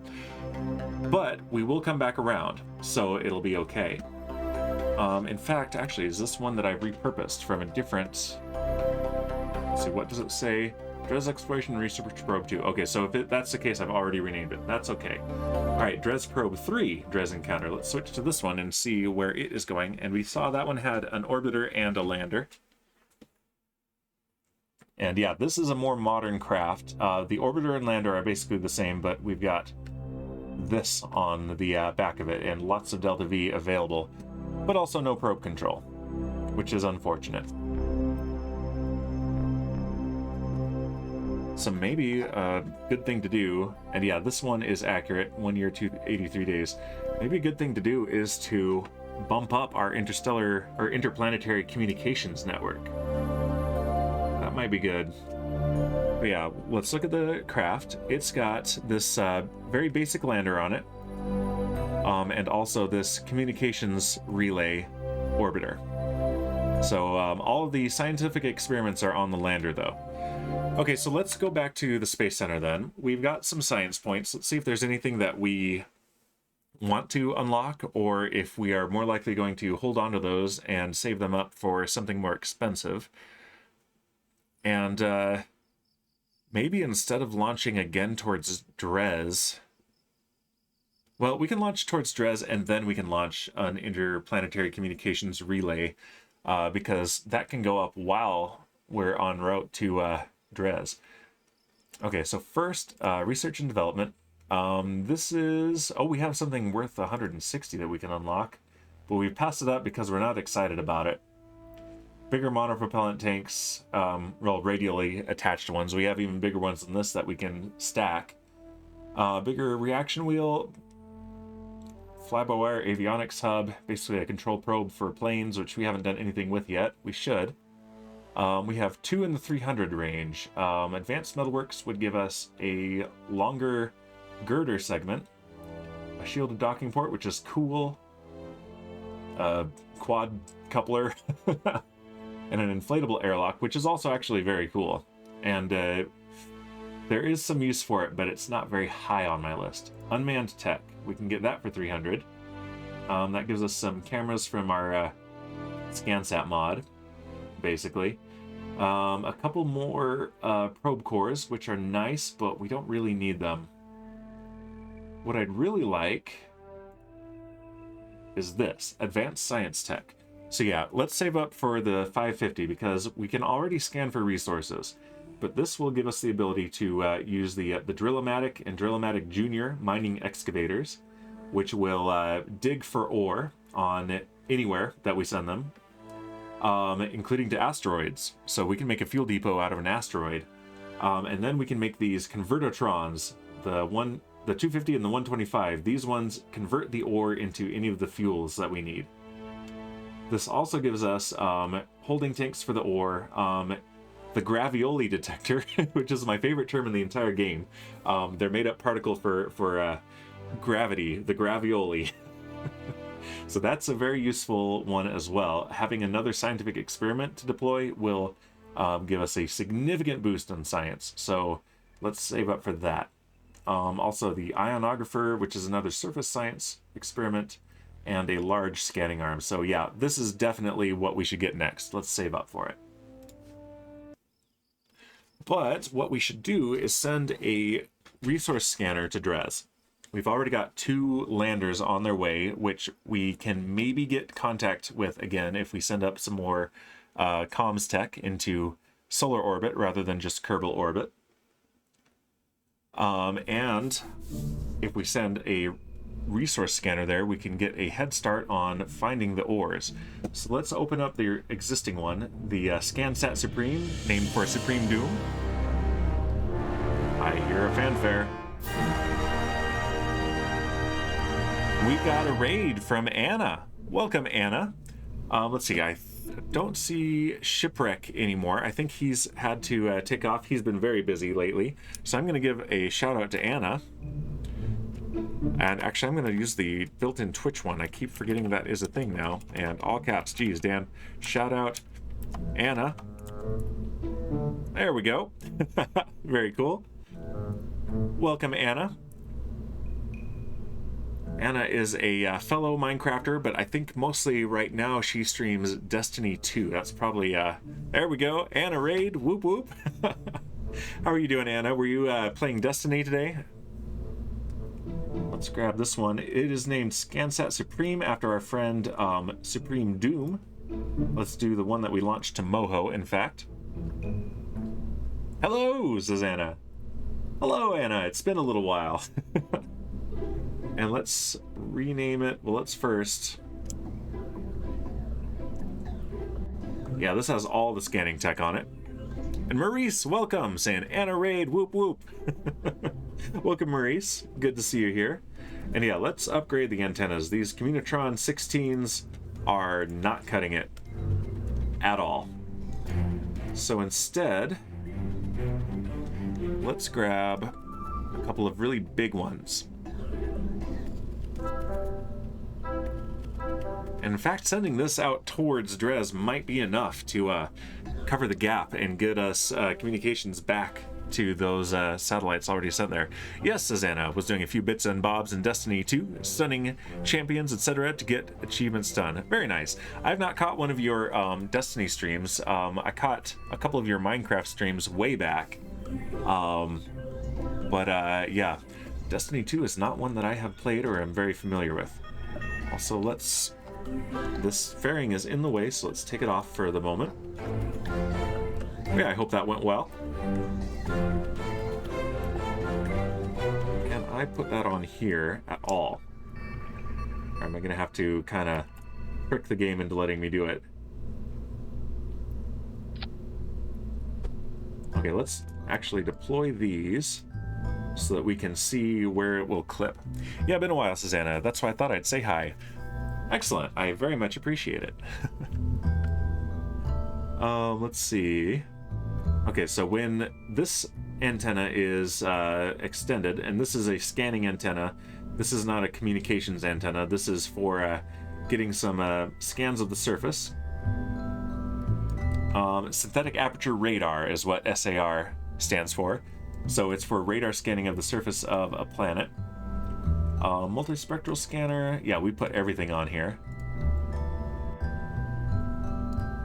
And these might even be overkill. I'm not sure. But we kind of want some overkill here. Alright. Actually, let's leave it there and let's use these tools and trick it into letting us put them up here. No, these are too big. They're going to clip into stuff. So let's use this one here instead. This one has a range of 61 gigameters. This one has a range of 22 gigameters. And that is cumulative, so if we put more than one on, that will be helpful.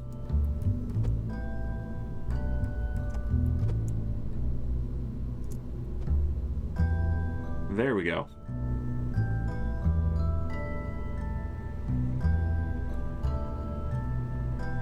Extend. Okay, that just opens that little hatch up there. Okay, retract and retract.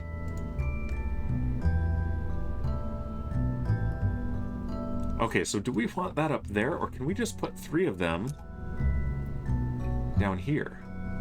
I think this might be better.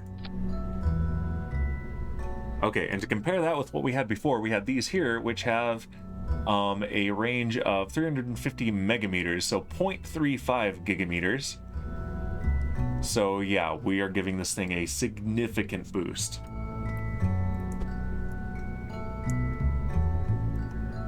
There we go, and it looks good too. So let's put the launcher back on. Just like that. And save this one, and we're going to rename it Res. And ScanSat Supreme 3 for Dres. And save. And so now let's, okay, there's no clipping through the fairing, that's good. Let's go ahead and delete the old ones so that we don't clutter up our ship manifest here. Because this is the current one right here, so delete. Yes. Okay, and cancel. So now what we need to do is advance the clock until our launch window, our ideal launch window, and also, let's see, do I have this set up? I think I do. No. There it is. Okay, cool. So this is the tool that I've been using online to plan our maneuvers. So let's go ahead and take care of this now. Let's get out of here. I know it's behind the window, but we'll be able to see the clock in the upper left once this comes out. Yep, there we go. There we go. Took a moment to load the Space Center. All right, so let me pull my window back up on top. All right, now I can see it too. Okay, so here we've got year 5, day 272 is where we are right now. We want to plan a mission to Dres, which is this planet right here. No, it's this planet right here. That's Jewel. So we've got Moho, we've got Eve, we've got Kerbal, we've got Duna, and we've got Dres. So yeah, we don't want to do any gravity assists from any other planets. We're doing a direct transfer. So let's generate our sequences. There's only one, Kerbal to Dres. And let's set the earliest departure as, we want it to be basically today. So year 5, day 275 should do. 275, there we go. That just puts the, actually this is where we need to do it. 275. And the latest departure, let's do 300. And we want this to be 150 kilometers in both cases, our departure altitude and destination altitude, and we do want the insertion burn. So here we go. Let's search for the optimum trajectory here. I like the new mod, says Elric. Are you talking about this tool that I'm using right here? Because yeah, this is actually an online tool. And Elric redeemed Boozinate. All right, here we go. While it calculates, we're going to Boozinate.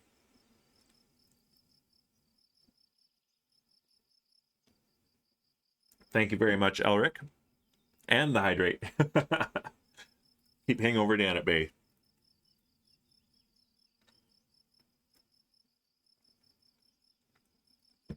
There we go, refreshing.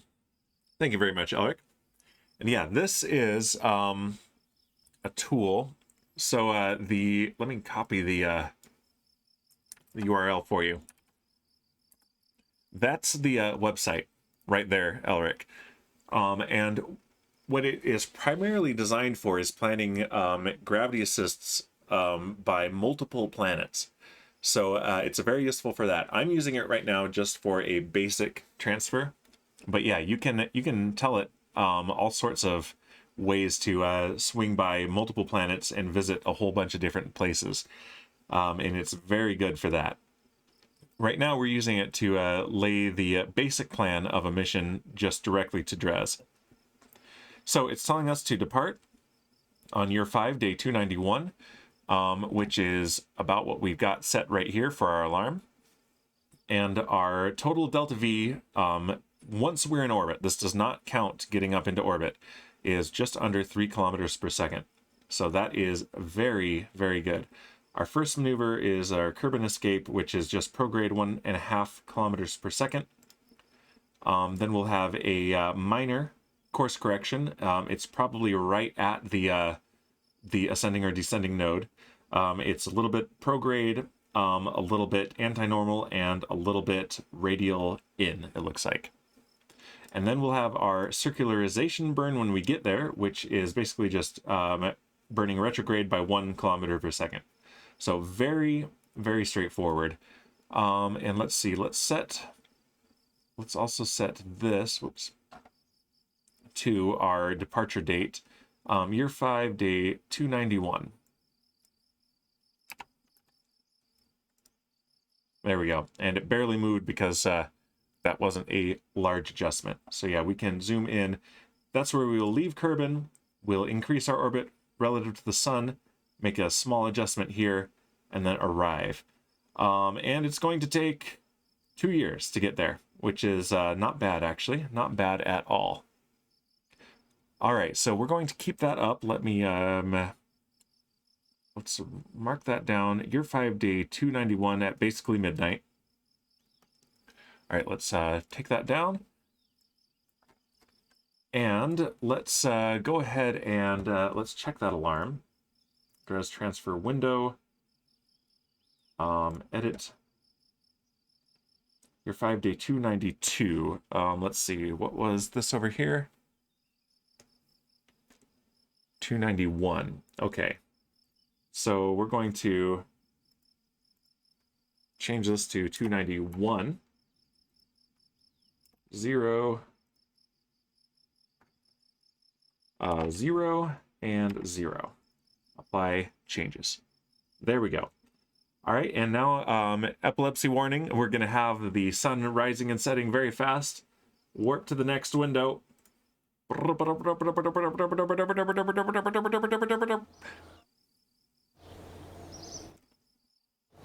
There we go. And now it is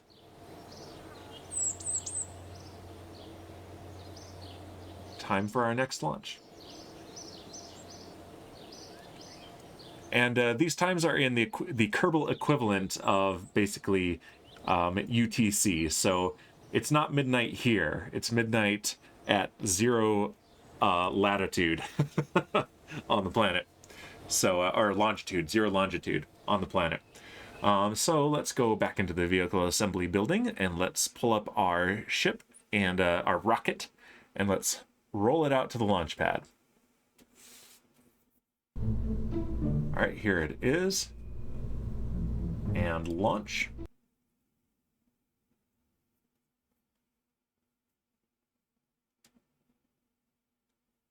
Let's take it a little stretch while we load up.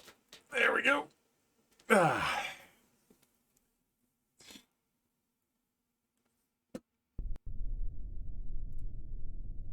Okay. Oh, we got a lighting glitch on the terrain scatter. It looks like, oh, gross. That looks just really gross. Not sure what that is all about. Okay, we don't need that. We're not going to worry about it, though. So let's go ahead and turn on our flight recorder. As we do, let's track our altitude, our acceleration, and our dynamic pressure. Well, there we go. And turn on stability assist, throttle up. Let's double check our staging real quick. Okay, so we've got our core engine, our launch clamps, and our boosters. And we've got our separation motors and separation clamps. Main core stage separation and second engine. Is that okay? It's in there. Yeah, second engine. Our fairing, and then our upper stage engines, our actual spacecraft engines. All right, I think we are good to go. Do we have cameras on the outside here? We just have this one up in the fairing, unfortunately. Not one on the outside of the booster. That's all right. Let's watch the, oh, that is gross. Yeah, there's a rendering error here. Let's see, does the console say anything? No, it doesn't. Okay, so it's not something that's being caught by the game. All right, but let's open up our camera tools. Let's target our own ship. And let's set our position for watching the launch. Let's just watch it from out here in this field. That should be pretty good. Gross. I take it back. That is not good at all. Clear position. Set with a click. Let's watch it from on top of the vehicle assembly building. How about that? What does that look like? That looks way better. Okay. I can accept that. All right. Well, we are go for launch. Our first launch of the stream. All right, in 5, 4, 3, 2, 1, and liftoff. Vehicle has cleared the tower. It is pitching downrange.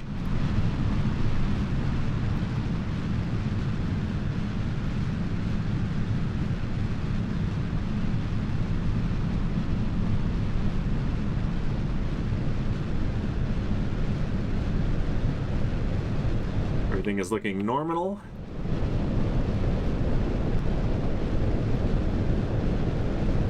Vehicle is supersonic.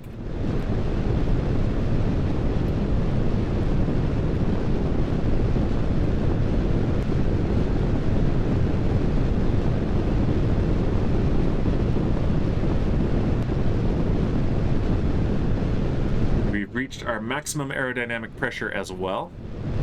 Oh man, and I can tell that I have increased the volume of the engines. You'll have to let me know, is the sound actually good? It's all coming from the right channel too. Interesting. That's confirmed by OBS too. It's not just my headphones. All right. Interesting. Yeah, right here. Okay, that's probably okay. Solid motor burnout and step separation. That is probably because of where I set the camera. All right, and we've got an apoapsis of 200 kilometers. That's pretty good. Let's go ahead and end the camera view. And also, let's not worry about jettisoning the fairings yet. It's on a different stage. But yeah, this will probably change where we see the where we hear the sound.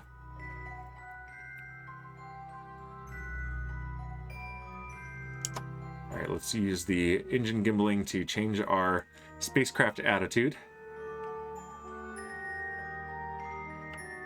Yeah, this launcher is a little bit overkill, which is okay with me. All right, and let's restart the engine, pitch down just a little bit. We want to mostly be raising our periapsis. Okay, yep, and now the sound is equalized left and right.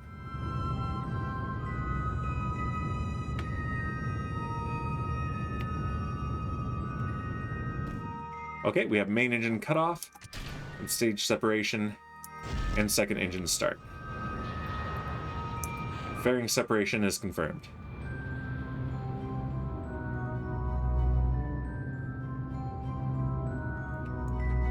Okay, and do I have an action group for the solar panels? I don't think I do. Nope, so let's just extend those manually before I forget.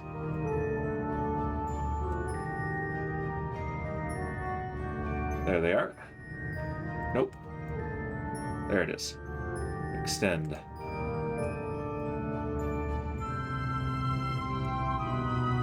And extend.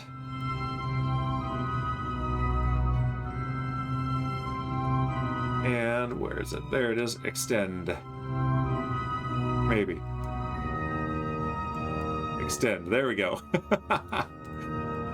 Couldn't even reach it. Okay, let's cut the engine and let's wait for our apoapsis and then circularize our orbit.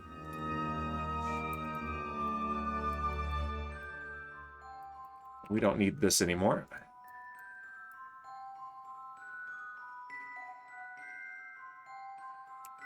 There we go, and engine start.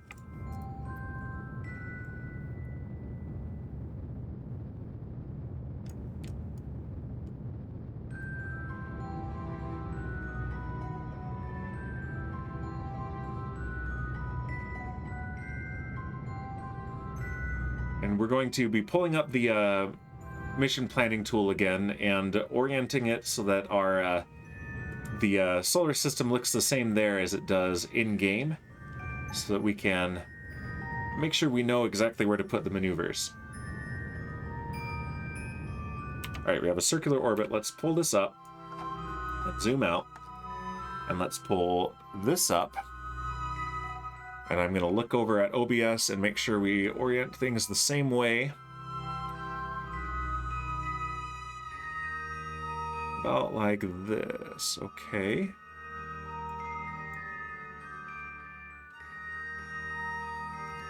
Alright, now let's take that down. And I'm going to put my own window where I can see it, but it's not in your way. There we go. And yeah, we're in the right place, more or less. Okay, we want to actually be here. So once again, since we are going for a planet farther out than Kerbin, we want to both escape Kerbin and increase our speed relative to the sun. So right here on the opposite side of Kerbin from the sun is where we want to be. So basically at midnight.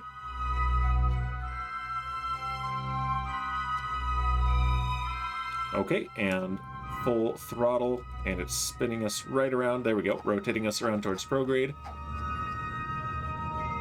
Very good.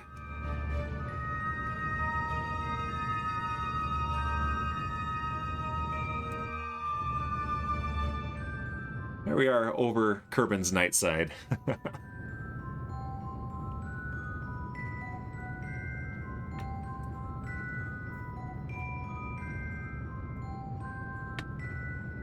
Alright, we can actually speed this game up a little bit with this low thrust engine. There we go.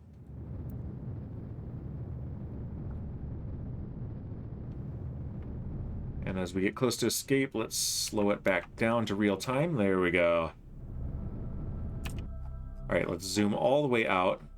So if we pull this up, we can see that I've got it oriented pretty much the same. So we need to go to make sure that our orbit will intersect with Dres right about here. So right down here. So let's go ahead and continue to burn prograde. And yep, here is our apoapsis once we escape.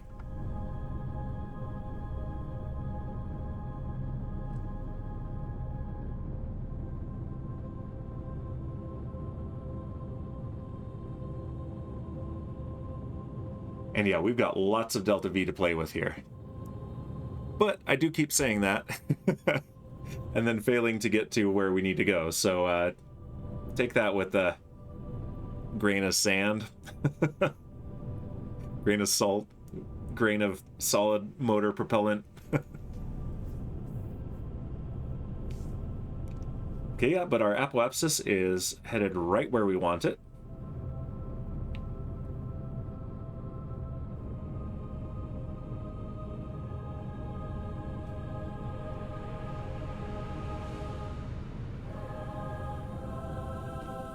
Look at that. Just as we run out of fuel in this stage, let's cut the engines.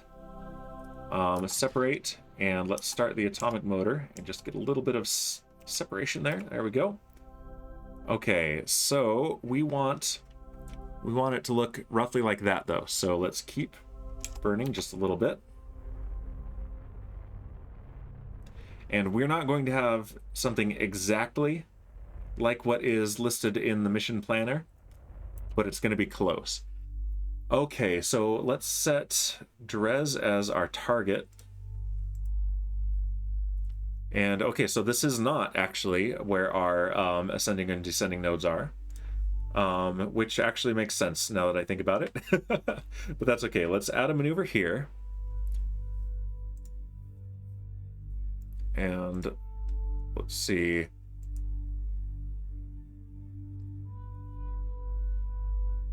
This the maneuver planner, the planner tool is telling me that this maneuver should be about 353 days after we set out, which is matched by this. So let's put it right about here. There we go. And let's change. We need to go a little bit prograde, a little bit anti-normal, and a little bit radial in is what this claims. Let's see how close that really is. So let's go prograde about 300, 400 meters per second. That's really pushing us out there. But then we go like this. Radial in. Yeah, this is going to be a lot more than what this is claiming. But if we do this and that,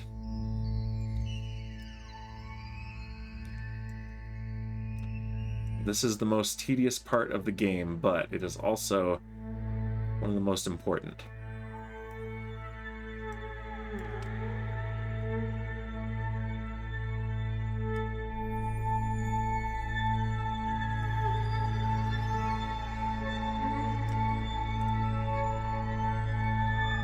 Okay, there we go. We're getting this very close now. I think we might have even passed it.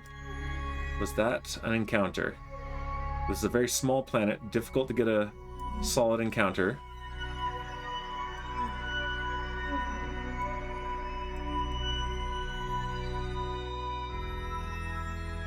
Okay, but we want those two markers to be as close together as possible.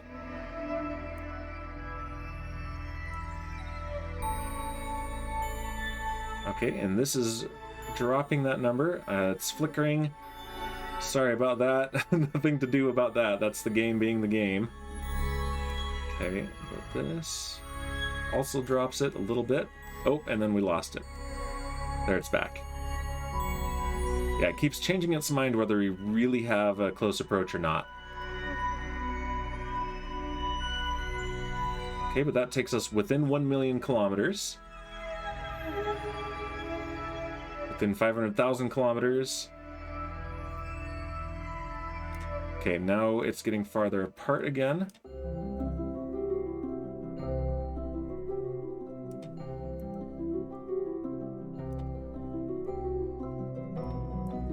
Okay, neither of those handles are helping it at all anymore, so let's do these ones.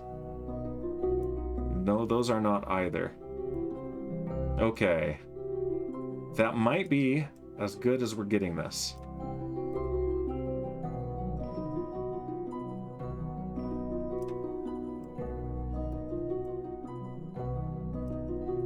Yep, we're not getting any closer than 200,000 kilometers with this.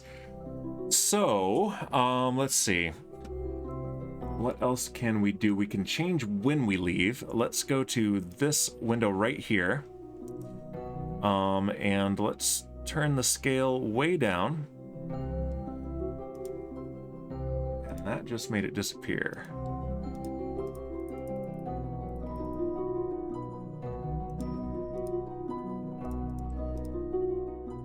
No.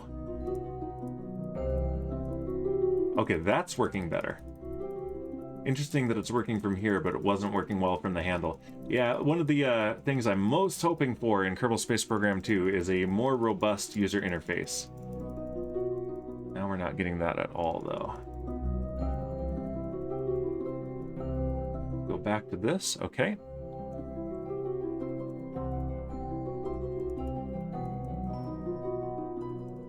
I want this as close as possible.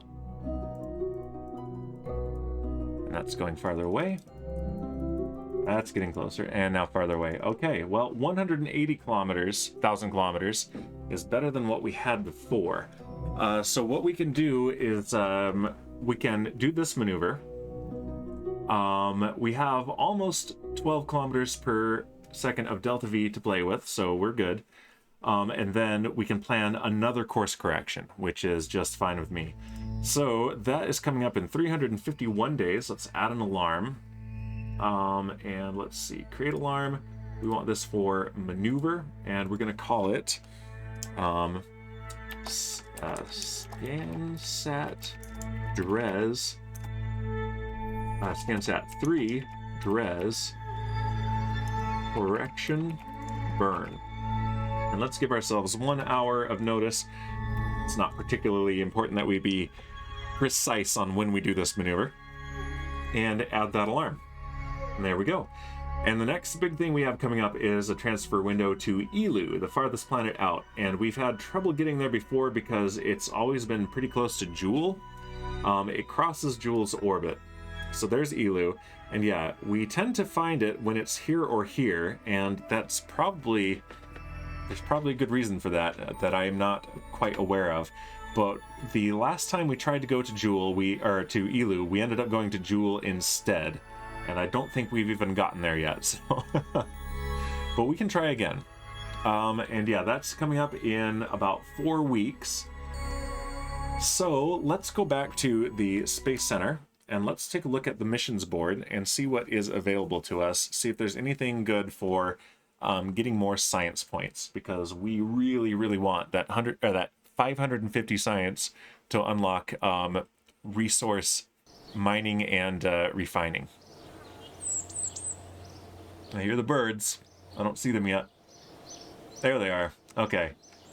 Oh, that's not actually where I wanted to go. We want to go here. Mission control. Time for me to go, says Raider. No worries. You have a good night as well, Raider. Thanks for being here. Always good to see you. Okay. Ooh. So yeah, we're still working on Detect 2 Comets and Map 12 Asteroids. Science data from space around Moho will come at some point in the near future. Let's see what's available. Attach a new part to satellite in orbit of Kerbal. Meh. Reposition one of our own satellites. It's where I want it, dang it. Position the satellite in a polar orbit of Eve. We've already got a satellite on the way. Let's see. Position a satellite in a specific order of Dres. Well, it must be a new probe. Yeah, we just launched to Dres. We're not going to worry about this one right now. And we've got a couple of rescues. We're going to pass those up for now and bring a newly discovered Class B asteroid into an orbit around the moon. That's actually a really cool one to do. So have a previously undisturbed Class B asteroid in tow. Put your vessel in orbit of the moon. Maintain stability for 10 seconds. This will be... We could do it now, but it will be more doable once we have... Oh, Satan redeemed Boozinate. Thank you, Satan, and welcome. This will be more doable once we have unlocked the resource mining and refinement. We can send a refinery to the asteroid and produce our fuel on flight. How's it going, asked Satan? It's going very well. How about you, Satan? Thank you very much for the Boozinate. Okay, so yeah, let's not worry about that just yet. Instead, let's work on our active rescues. So let's do Google and Google Scrap from orbit of Minmus first. I have... This one is going to be interesting. Recover the Warden and the Warden Scrap from the surface of Minmus. Last time we tried to rescue an actual craft from the surface of Minmus, the Kraken exploded our ship. So I'm worried about that one. But we'll try it. We might want to go look at that ship first and see what we need to actually recover it. We might have to come up with a new kind of a utility craft. And it's about time we had a nuclear space tug anyway. So let's go rescue Google and Google Scrap. And then if we got time after that, let's design a new space forklift. One that uses the atomic motors. So yeah, let's go to the tracking station. Let's go back up to Arcadia Station and undock our newly refueled Pork 6 craft, the Personnel Orbital Rescue Craft 6. And let's send it to Minmus.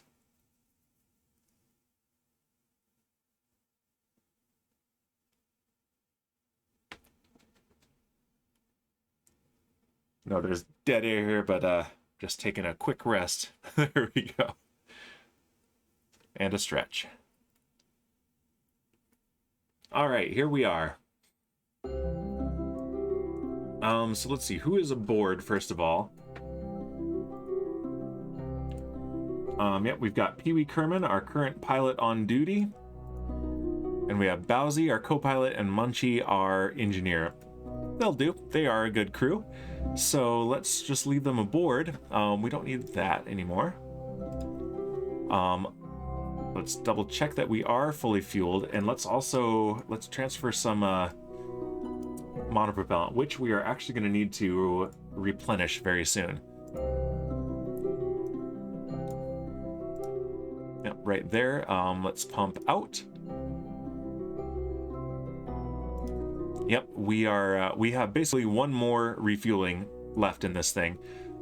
We have some of our reserve tanks in here, but we're going to need to send a new whole tank up there very soon. So we can close that. And now let's go ahead and undock.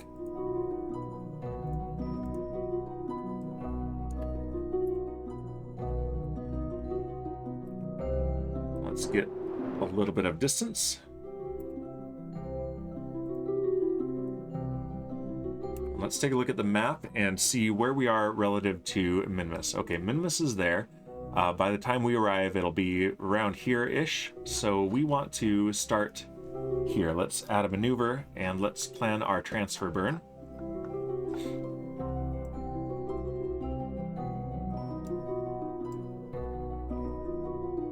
Let's see, you are the one that named Pee-wee Kerman, right, Satan? I think it was you who's our current pilot. Oh yeah, look at that. Right off the bat, we get an encounter. Set as target. Yeah, it's very close to our... Yes, Satan. Okay, good. I'm starting to lose track. Yeah, so it's very close to our sending node. That's why we got such an easy encounter.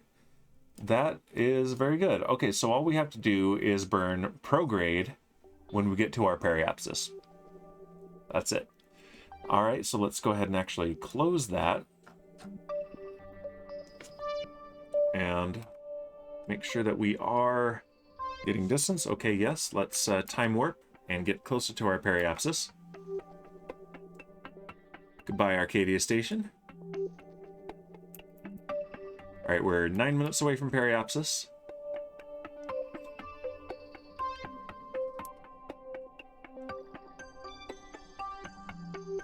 And there goes the sun.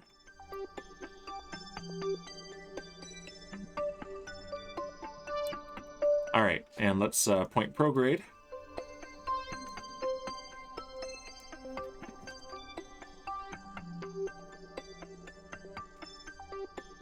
And full throttle. And yeah, we have 4.6 kilometers per second of delta V when fully fueled.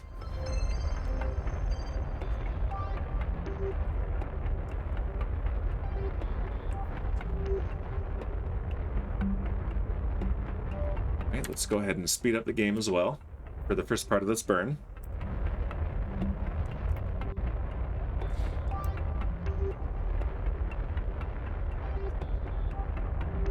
Not too much though, because it was complaining for a little bit about calculations. I think it was because we were still in physics range of the station, but now it is far away, so we are good to go. Yeah, now it can handle it, no problem.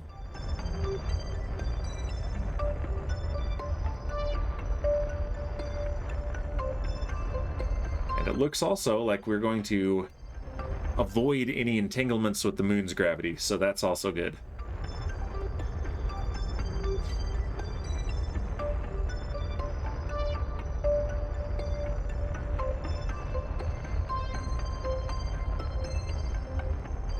Okay. Let's slow the game back down to real time here.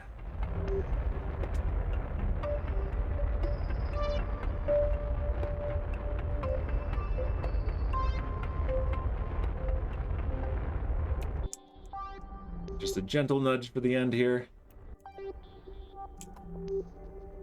There we go. There is our Minmus encounter, and it's coming up in 12 days. So let's see. That will cover half of the time until our ELU transfer window, which is good. Let's go ahead and do some time warping then.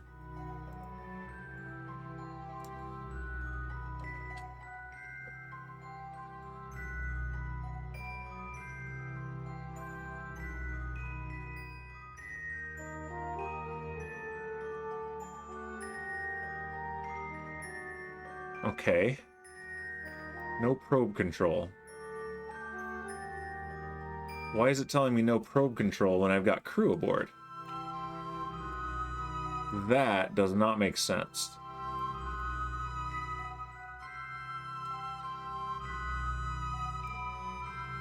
That's not accurate. Let's see. That should not be the case. And that is a new issue that I have not had to deal with before. Let's, excuse me, but I've got people aboard, so that should not be a problem at all. Including a pilot. Cannot even extend the antenna. Very strange. Why is that the case?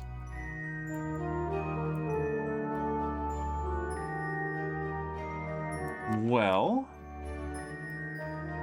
is this game past its limits? Are we really getting bugged out here? Let's let Minmus get closer, and then we'll have more relays there that we can communicate with. But those shouldn't matter because I should have full crew control.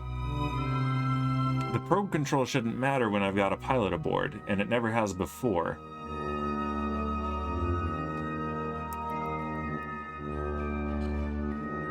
Okay, let's see. Pewie's aboard here. I can't even tell it to control from here. Boo! What the heck are you doing to me, Kerbal Space Program? What the heck? Let's see. Where is the probe core? Right here, I think. Yeah. That's the Science Junior. That's the fairing. Very strange. Very strange and unacceptable, I say.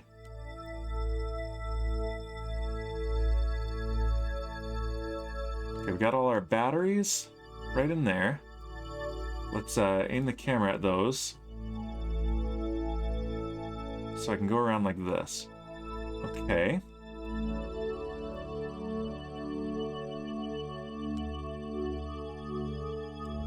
Huh. Well, that is unacceptable to me, and I say shenanigans. That's what I say. Okay. Well, let's go to our apoapsis. Let's see if any communication is restored here.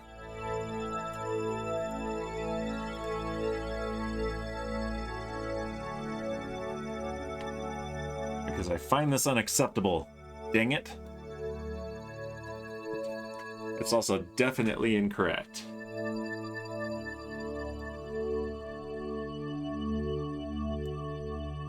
Okay, but here comes Minmus. Let's show relays. Yeah, we got relays over there.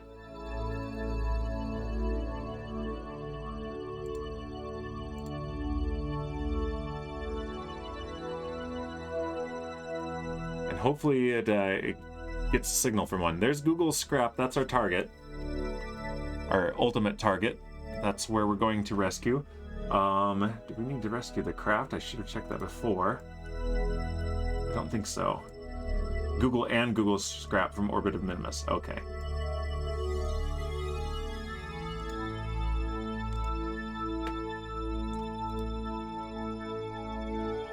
That's going to be interesting because we don't have a way to actually grab the scrap.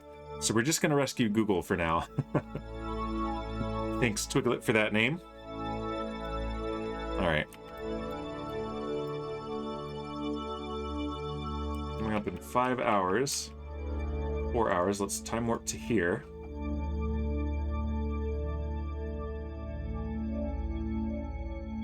And hopefully we won't have to use the console to remove any input locks and get control of our craft. Hey, there we go. We have a weak signal. Full probe control, which shouldn't matter. We've got a pilot aboard. And yeah, we've lost our encounter because of course we have. Kerbal does like to do that to us. Okay, let's push radial out. Let's make sure that will actually get us our encounter back. Nope. Not without a big burn. Okay. Well, let's do it. Not that big a burn, actually. Kaylee with the first, except you're not. Raider was first. Okay, there's a new encounter. Welcome, Kaylee. How are you doing today? All right, we are 1 hour away from our encounter with Minmus.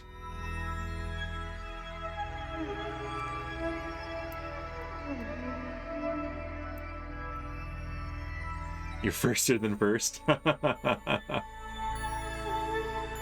I thought I was Shipwreck who was firster than first. Okay, there's Google Scrap. Let's set that as our target. And we're going in the right direction. Good. Our relative inclination is pretty high though, 28 degrees. But if we go to our periapsis, then we can get our capture orbit and then change our inclination. And it says we don't have probe control again. That is strictly not true. It's not true at all. All right, what if we transfer crew? Will that trick this into letting us be in control? Do you have your apoplexy and your periaxis? I sure do. Well, no, just a periplexus right now. And nope, that did not give us control. All right, game. This is shenanigans. You are incorrect. You are not correct at all. Let's see. Input locks. Let's pin this. Are these dudes gonna die? No, they're not gonna die.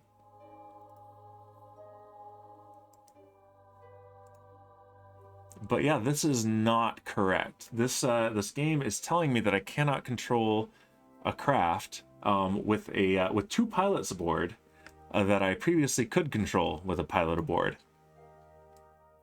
In fact, we've had no issues up till now with whether or not we are in control of this craft. So, and I'm wondering if it's okay, no input locks in effect right now, except yes, there is. Luli redeems Boozinate times 400. Okay, I'll just take you at your word, Luli. I will assume that even though nothing else in OBS says that this is a legitimate redeem, that it is one, just because I want to. Okay, it says I haven't actually watched you kill someone yet.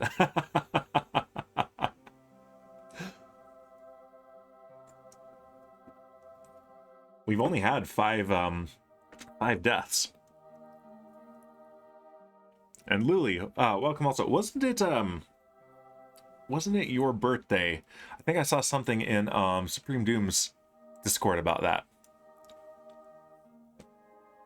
Yeah, it says no input locks, but we also don't have probe control, so you know that's a whole thing. Let's see. I cannot actually extend that antenna. We briefly had a signal. Nice, I swear. Yeah, we're dealing with some buggy behavior right now. There are relays right there. We're actually very close to them. We have electric charge.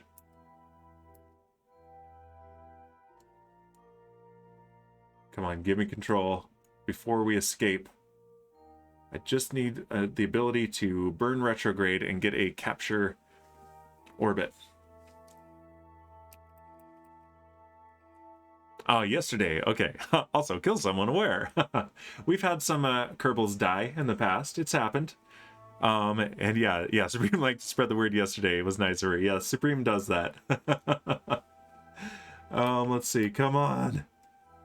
This is incorrect. I might try reloading the game. Let's do that. So let's do this. Let's quit to main menu. And then let's reload the game and see if that fixes this issue, because it's definitely wrong. Okay.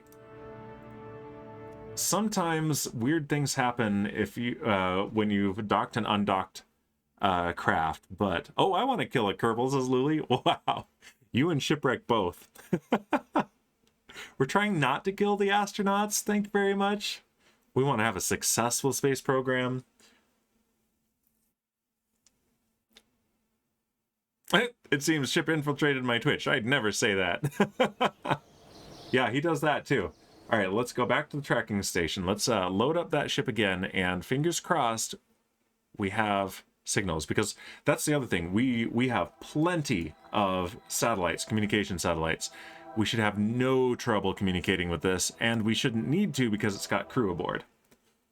So let's go, and let's see if we have control of this ship. Typical. Indeed. Okay. Nope, no probe control. But, no, that's not correct. That's not true at all. That's not true. And that makes me sad. Okay. Let's see. ComNet, full network. How do we not have connection to here? Look at this. Look at all these. But we don't have a connection here. What's going on? Lily says, I just came in to say hello. It's bedtime for me. Have fun and keep the Kerbal safe-ish. No worries, I will, Lily. Safe-ish is definitely the word. And thanks for dropping by, and you have a good night. Okay, but yeah, look at this incredible network we've got, but somehow it's passing by our Pork 6 craft. I have no explanation other than the game bugging out. Are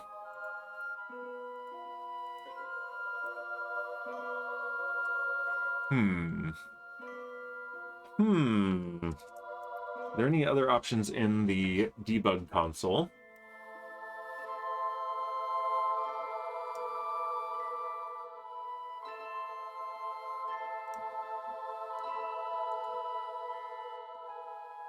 Nope, that doesn't do it.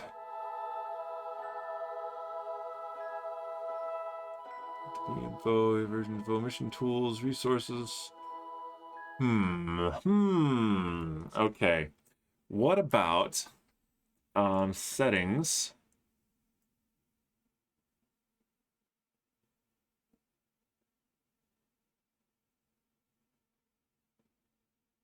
Okay.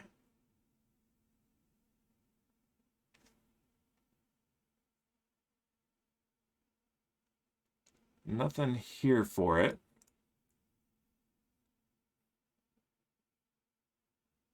General options, advanced.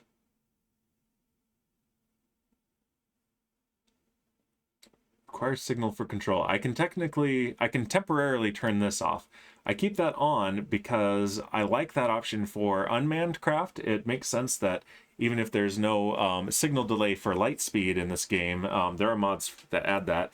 I should at least be able, or be required to have a connection to an unmanned ship if I am to fly it.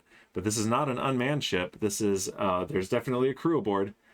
All right, so, all right, limited probe control. It should say full crew control is what it should say.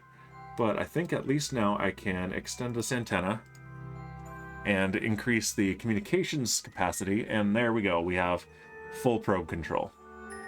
So let's now turn this back off before I forget. Oh, this wasn't here. It was here. Yes, enable comms network, advanced, require signal for control, accept. Okay. At least that solves that. That's a little frustrating. I don't know why it did that, but it doesn't make any sense at all. We've flown this thing just fine with crew aboard without with and without a signal, but yeah, it didn't want me to do it this time. Oh well. All right, let's get our capture orbit before we escape Minmus. And then we're going to need to change our inclination to match that of Google's scrap so that we can go rescue the guy.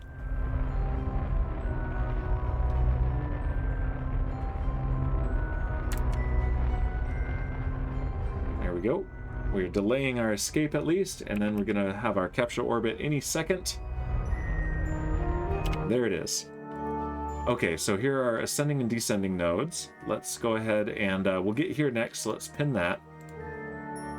And where is our next alarm? It's in 12 days, so we don't want to miss that. So we're keeping an eye on the alarm clock.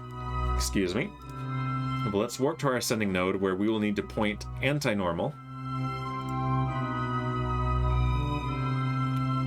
so that we can match inclinations with our target ship.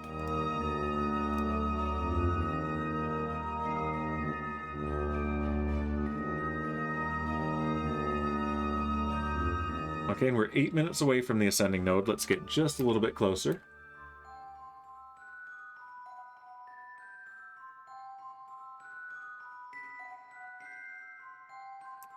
All right, we are 1 minute away now.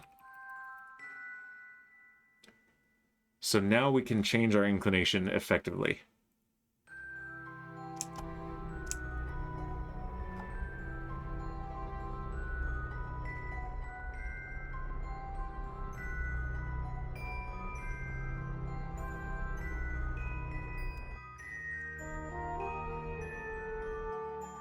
All right, there we go. That is as close as we're really realistically going to get. Perfect.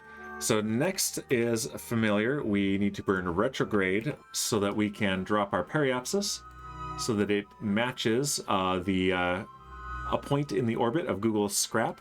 And then we will drop down to our point of closest approach and lower our apoapsis until we have matched our orbits. Okay, so we're pointing retrograde.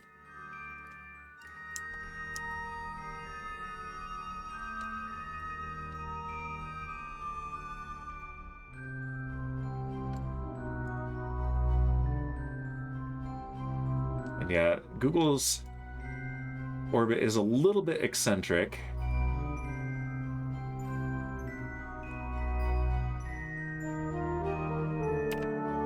There we go. But that is pretty darn close. Okay, so it's going to take us another 3 days to get down there.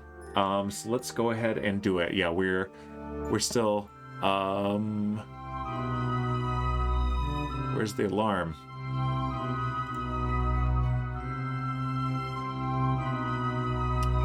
Why is there no alarm clock now? Excuse me. Yeah, transfer window is 10 days away. This game is acting real weird right now. That's really making me nervous. So let's leave the alarms up over there since we can't see them over there right now. Yeah. What you doing to me, game? What you doing? You're real weird, says Kaylee. Wow, that's just rude. You're really weird. You know what's really weird is these cats. They're weird cats. Super weird. Okay.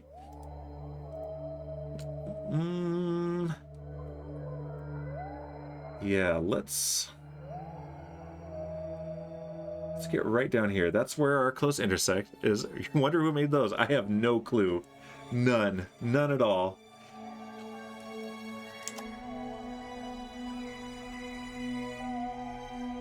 All right, there we go. And let's warp to right here.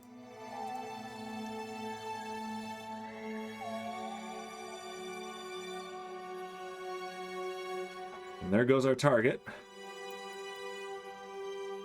All right, and now if we burn retrograde, we will approximately match orbit. We don't want to fully match yet. We just want to get these two markers to come together.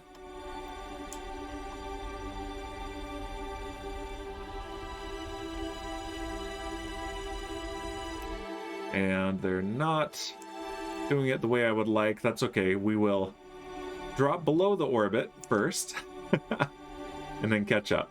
That's okay. In fact, looks like this is going to be where we're going to meet up. As long as we don't crash into the surface on the way, we'll be okay. Use our maneuvering thrusters to fine-tune that. There we go. 0.1 kilometers. Very good. And that's coming up in 3.5 hours. So yeah, and our orbit is very safe. So let's come around over to here.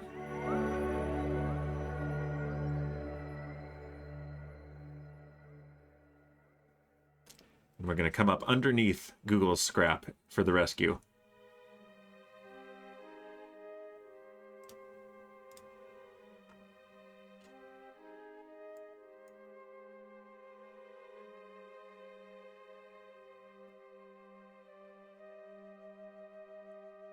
All right, we're 10 kilometers away, and we will be at our closest approach in 19 minutes. So let's warp to here.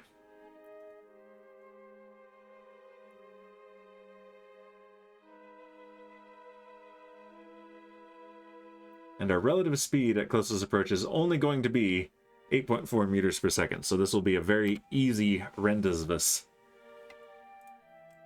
Okay, there he is, 3.5 kilometers away. Let's go to target mode. And we'll be pointing retrograde. Our separation is only going to be 71 meters at this point.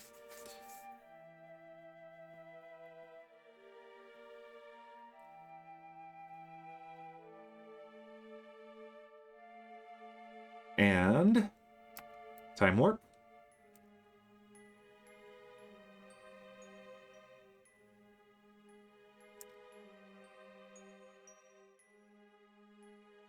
We're 500 meters away.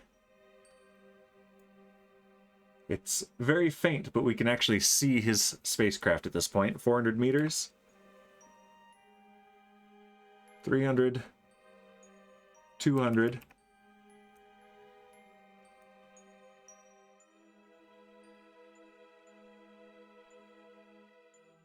And 100.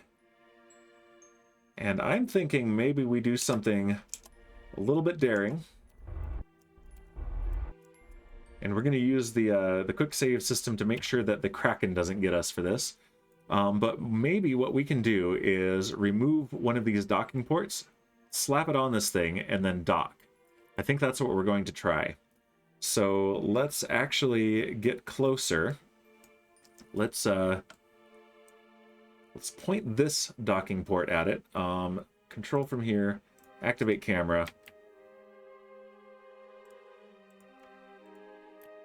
And let's point our ship's butt at our target. Okay, that is the anti-target marker. There's Minmus. Hello, Minmus. Yeah, we're going to, we don't like to abuse the quick save system here, but because physics gets weird because they haven't really finished implementing the EVA construction mode and it doesn't work properly, we're going to go ahead and use it to make sure we don't get a Kraken attack there. We've had plenty of Kraken attacks. We don't need another one.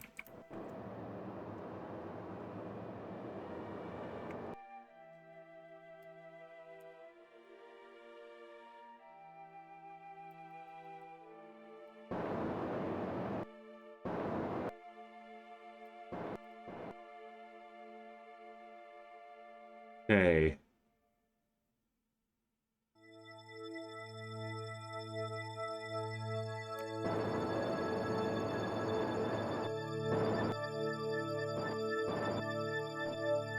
All right, we're 12 meters away. Let's go back here. Let's switch back to controlling from here. And let's do our quick save right now. So we've got Munchie, our engineer, who is going to go on EVA. And so where are you? There you are. All right, let go. Turn on your helmet light. Good, you've got full EVA propellant.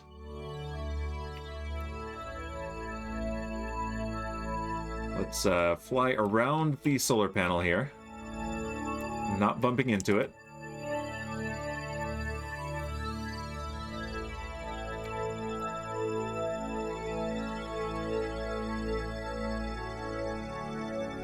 And we're drifting towards this thing. Okay, let's give it a little nudge. Just a little boop. Okay.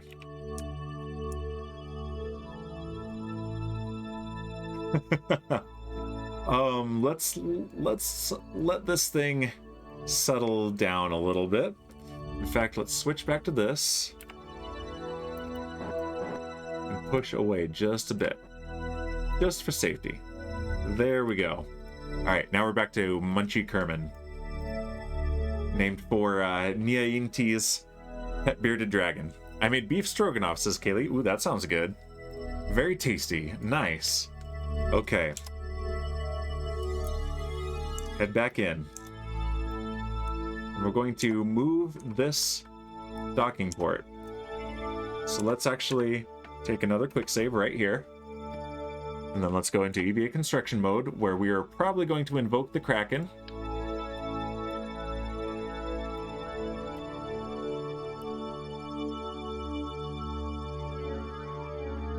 Here we go.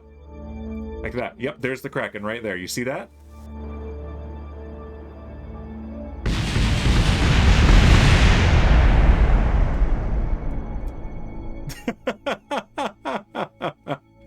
That's what we didn't want. So here we go.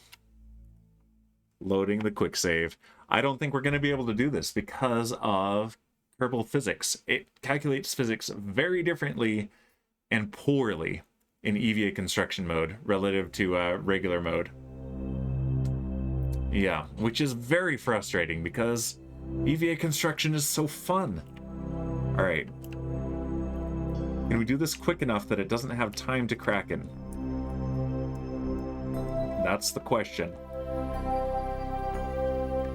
All right. Here we go.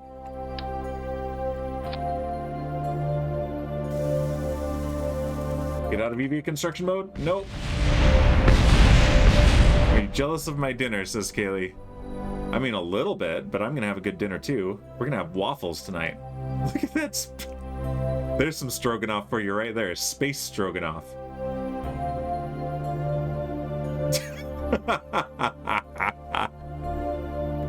Oh, Kerbal.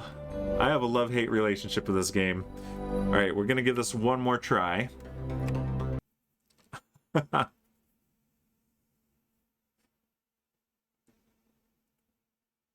And then maybe some careful time warping will reset physics. Ooh, this is rough. This is really rough. I really want this to work properly, but it is not, obviously. Okay. Here we go.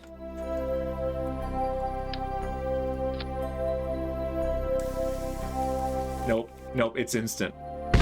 We get instant phantom forces. Oh, smacked her in the face. Instant phantom forces, and this is not something that we can actually do. That is really unfortunate. All right, so we're going to abandon this attempt, unfortunately. We're going to have to do it. We're going to have to bring the claw. There's no good reason for that to happen.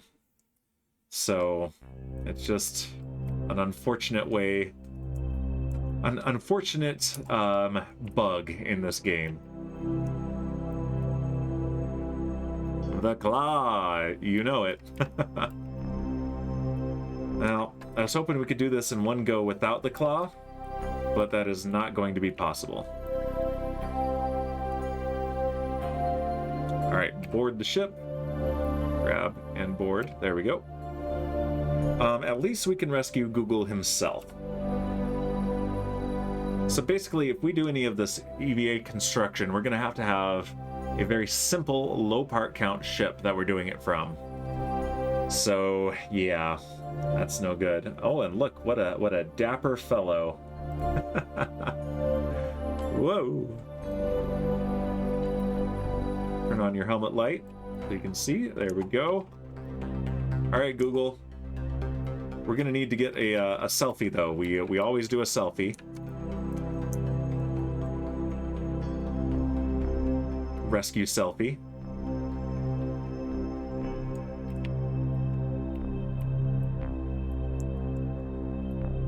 So let's get you positioned.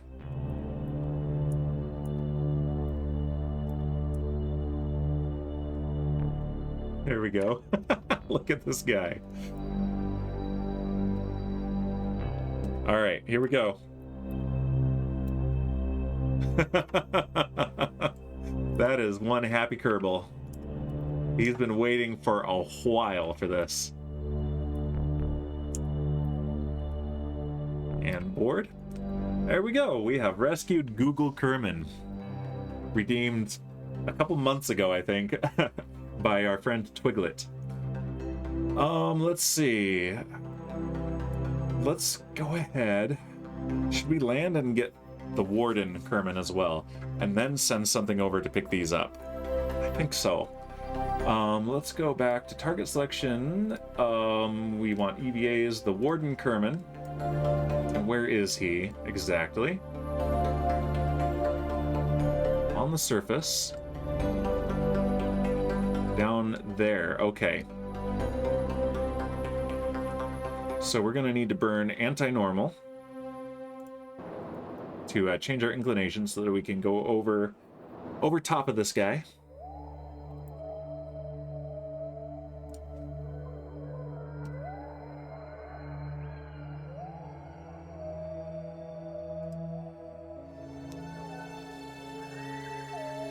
All right, we're changing orientation of the ship here. There we go. And shifting our orbit.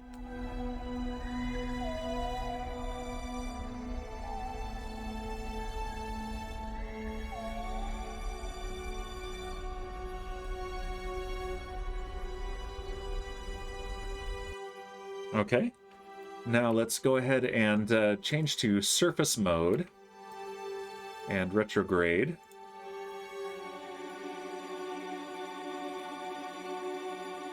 See you later, Google scrap.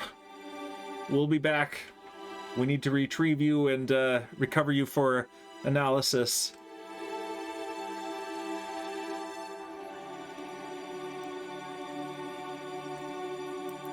Okay, we need to burn further anti-normal as well.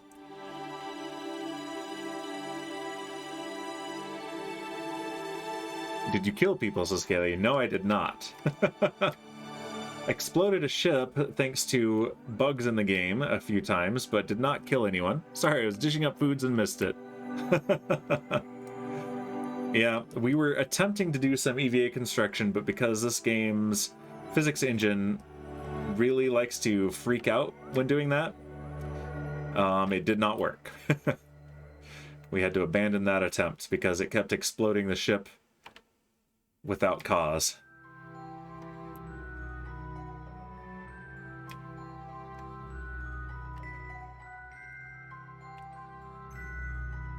Alright, where's anti-normal? Alright, point anti-normal for me, ship.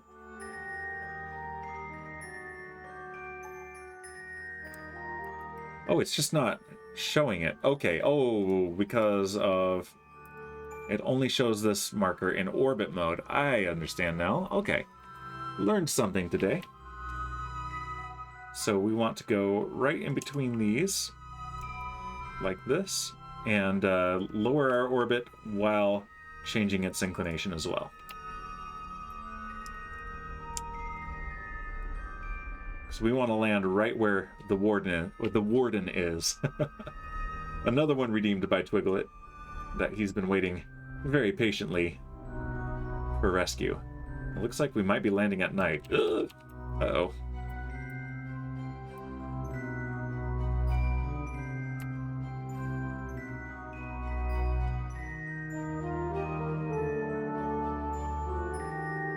Let's see. Yeah, we're at a pretty high inclination. It's going to be higher.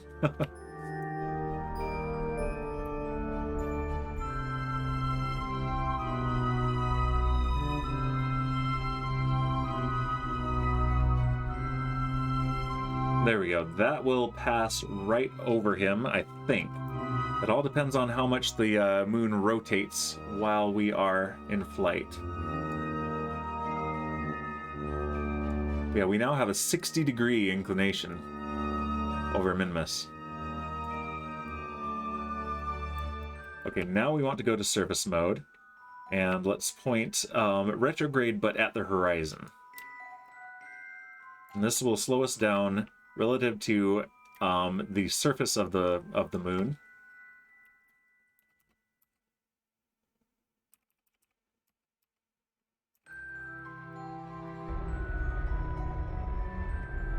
All right, we're burning our engines now.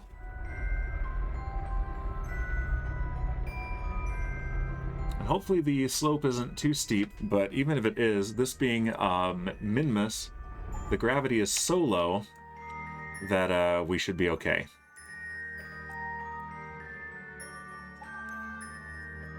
We should be able to hold our orientation with, if not just our reaction wheels and maneuvering thrusters should be able to do it together.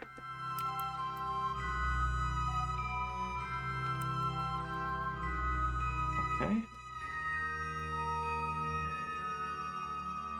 Point back towards the horizon. Slow our lateral velocity over the terrain.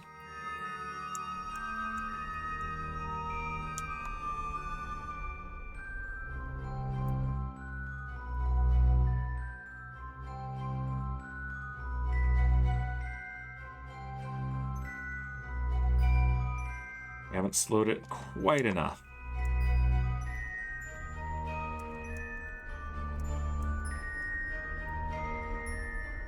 Oh, we're in target mode. I don't want target mode. There we go, surface mode. It automatically moved us to target mode. There we go. All right, now we should maintain our position directly above this current spot, but slowly descend. Let's pull up MechJeb landing info because I trust it more than I trust Kerbal Engineer. And yeah, suicide burn countdown is 4 minutes and about 15 seconds. Did you release the parking brake? The space parking brake? Alright, speaking of parking brake though, let's at least extend the landing gear. We don't need it yet, but might as well. Okay, and there he is, right down there. And also, the MechJeb countdown doesn't change when I go into time warp like the Kerbal Engineer one does. Yeah, the space brake, because it's in space. So, by definition, it's the space parking brake. That's right. So you're getting it.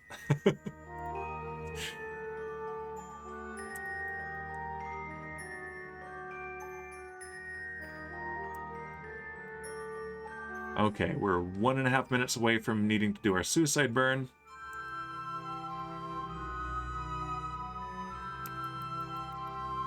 Alright, here we go. And we're going to want to change our orientation just a little bit. Turn on the lights.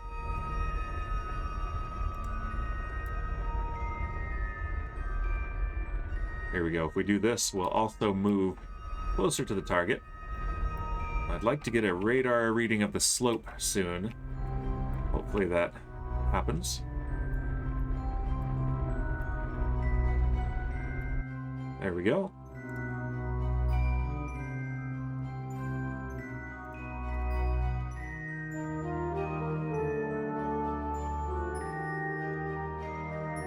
Okay, yeah, there's our radar reading of the surface, and we're at about 5 degrees slope, so that is not bad at all.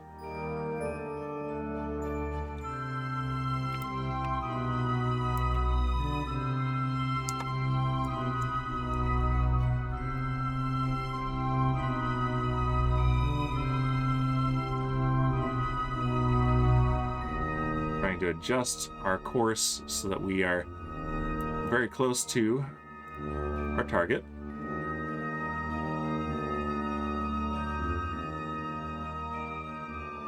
Kaylee says, Dan. What is it, Kaylee? What is it? What did you think about Minecraft Live? I didn't watch it. I looked at some of the synopses. I like some of the ideas that they've come up with. I'm very excited about being able to store books in actual bookshelves. I've wanted that for years. Camels look cool. Not, like particularly excited about them, but they do look cool. I find it interesting that they're giving us bamboo wood, but azalea is still just oak. But that's okay. New stuff is always good. I think they may have erred a little bit, overcorrected a little bit too much on the whole expectations thing. Like, just a general idea of where they're going would be good. But I do appreciate that they are making an effort not to overpromise. So that's good. Good for them. I definitely voted Sniffer, but only $6. Yeah, it's something. I'd prefer it to be more, but it is something at least. You can actually have a functional library now, so that would be good. Okay, yeah, and we landed. The slope is more than what we were anticipating, but it is no problem in this low gravity. So yeah, here we are, landed on Minmus, only a quarter kilometer away from Google. So here we go, and let's go ahead and let's do a quick save just in case. I've just got a feeling with how weird this game has been acting. If the physics goes bad on us, we'll use it, but I do not use the quick save to avoid derps, which we have not really had today. So yeah. Okay, here's the Warden Kerman. There's his capsule right there. All right, and you, where is, there it is. Look at it, so majestic up there. But yeah, I'm excited to find out what kind of decorative plants we're gonna have that the sniffer can sniff out. The Schniffler. Let's use the jetpack. There we go. The rocket pack, rather. It's not really a jetpack.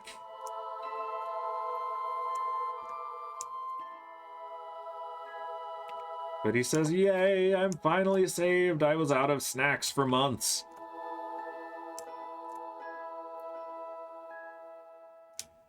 What a beautiful sight.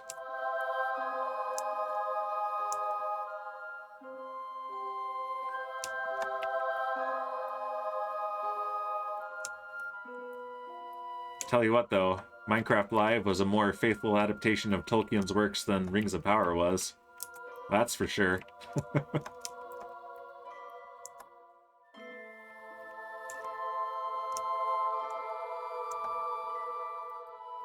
Alright, here we go. And board. There we go! We have rescued the Warden. Except we didn't get a selfie. Let's, again, I have my gut feeling that this the physics are going bad, so let's do a quick save and let's see how long we have. 6 days until the next launch, which we'll do that next stream. Let's warp to sunrise. There we go. And the Warden, go on EVA. Let's get your selfie. Ah. Here we go. Let's see. Let's go to the sunny side of the spacecraft.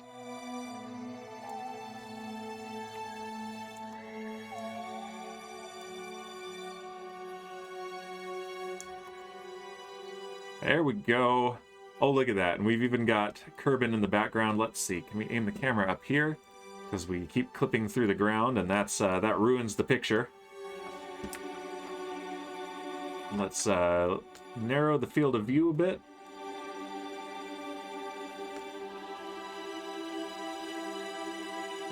And do this. There we go. All right. Smile, the Warden. There we go. Beautiful. All right. Now get back aboard. Reset camera. There we go. And actually, I wonder, can you go get... What is he? He's an engineer. Okay. I'm not sure he can. I think only a scientist can do this, but just in case, let's see if he can get a sample of this. I doubt it. Nope, I can't even get a right-click menu there, but let's see. EVA report, anything new? Nah, nothing new. Let's plant a flag, though, just for fun. Let's see, plant flag.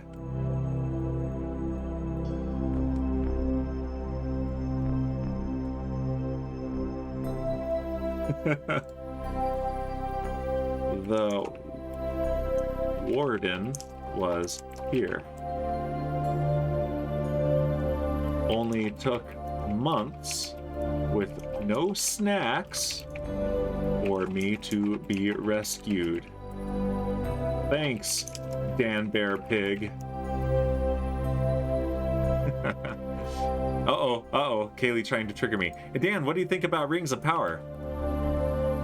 You know, I hold out hope that maybe one day we'll get a good TV show that is an adaptation of Tolkien's works.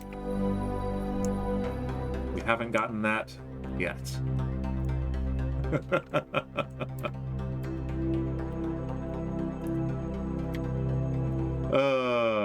You're fired, Kaylee. You're fired. You're trying on purpose, but I invited it by making that joke about Minecraft Live. All right, grab and board. Did you watch She-Hulk? I heard the ending was not good. I did not watch She-Hulk because I've heard the whole thing is not good, and also I know a little bit about the production, and both my wife and I, and my wife is a big She-Hulk fan and was very excited about it. I've just decided, no, we don't need that in our lives. Sad amount of day. I'm not a comics reader, but my wife definitely is. But what we did watch recently that was very good was Sandman on Netflix. That was fantastic. All right, let's get back up into orbit. So here we are. We've rescued Google Kerman from orbit and the Warden Kerman from on the surface. And we are ready to take off again. So here we go in 5, 4, 3, 2, 1, and liftoff. All right, we're going to point ourselves east.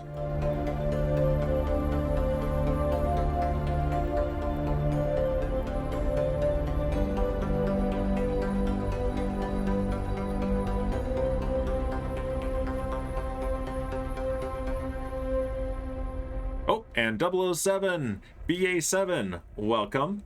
Good to see you here. And redeemed hydrate. All right, I'll do it. Let's cut the engines. And here we go. Here's the hydrate right here.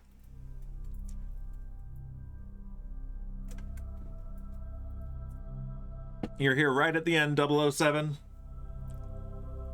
We have just rescued 2 Kerbals. We'll need to come back and retrieve their crafts because the contracts we're fulfilling have asked that we do so that they can be analyzed later. But we have successfully retrieved 1 Kerbal who was stranded in orbit and 1 who was stranded on the surface. And 007 says this doesn't look very vanilla. Mod pack or your own combination? It's my own combination. The basic gameplay is essentially vanilla. The most game-changing thing that I have installed for the gameplay, well, there are 2 now actually. I have this ScanSat mod, which adds more scientific experiments. So that's the only thing that I have that actually adds game-changing parts. But I also have the Parallax 2 shader, and the fact that that adds surface scatter that you can actually crash into actually changes the game more than I anticipated, and for the better, because I actually have to worry about where the boulders are when I'm landing, just like the Apollo missions did, and it has definitely changed the way I land. But this craft here, this is all stock parts. Every one of these parts is stock. All right, let's retract the landing gear, which are homemade landing gear using the the DLC modded parts. So I do have the DLCs, but I consider those to be vanilla. All right, and we are 12 minutes away from Apoapsis, which is at 43.5 kilometers. Let's go ahead and warp there. But yeah, this here, I've got, let's turn the rendering of it on. This is a resource scanning satellite, and that does use the modded parts. It's making a map of Minmus, which we can look at right here. I do have, for quality of life, I've got Kerbal Engineer and MechJeb installed. Haven't used MechJeb for anything autopilot yet, but I do plan to do that once or very soon, once I've unlocked the landing guidance for a reusable booster. Kaylee is reading Boozinate. Here we go. Let's Boozinate. Last Boozinate of the stream. Thank you, Kaylee.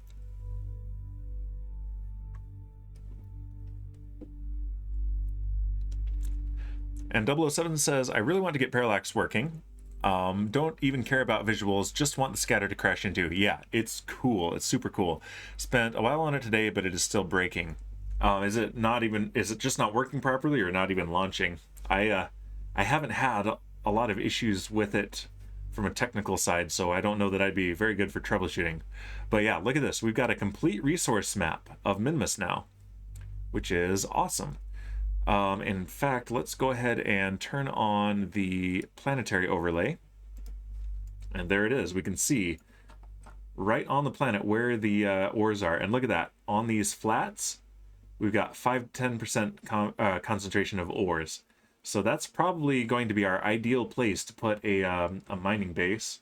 And in fact, look at that. The SMRT outpost, the Science Materials Research Technology Outpost, is already in a good place. So we can just augment that with some mining equipment once we've unlocked that. Perfect. Lark, welcome. Redeemed the first, but not really. You're here right for the end of it, Lark. Let's see. I'm going to give both Kaylee and Lark a shout out. I'm going to do the Twitch one.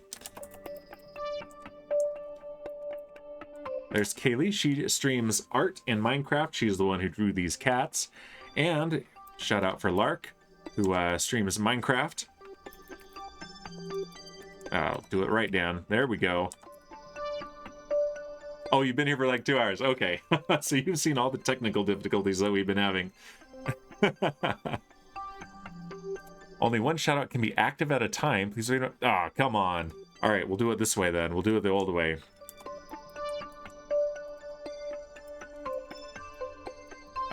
Nope, that command doesn't work anymore either. Interesting. Okay, well, go watch Lark. Lark is great. Unshout out me. Can I unshout out you? Is that even a thing? Let's see. Unshout out. Nope, not a command.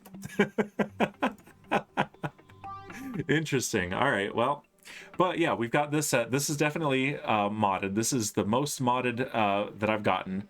Though I do plan, as we progress into the late game very soon, to add a few more mods, mainly because my end game goal, once we've got satellites around all the planets and mining outposts everywhere they make sense, I want to build a very large spaceship, put everyone aboard, all of the viewer redeemed Kerbals, and do a grand tour of the entire solar system and fly it from the cockpit using the raster prop monitor mod that lets you have useful props inside of your cockpit. Let's see. Kaylee says, next stream will be Saturday. It looks like I ended up not streaming this week. That's all right.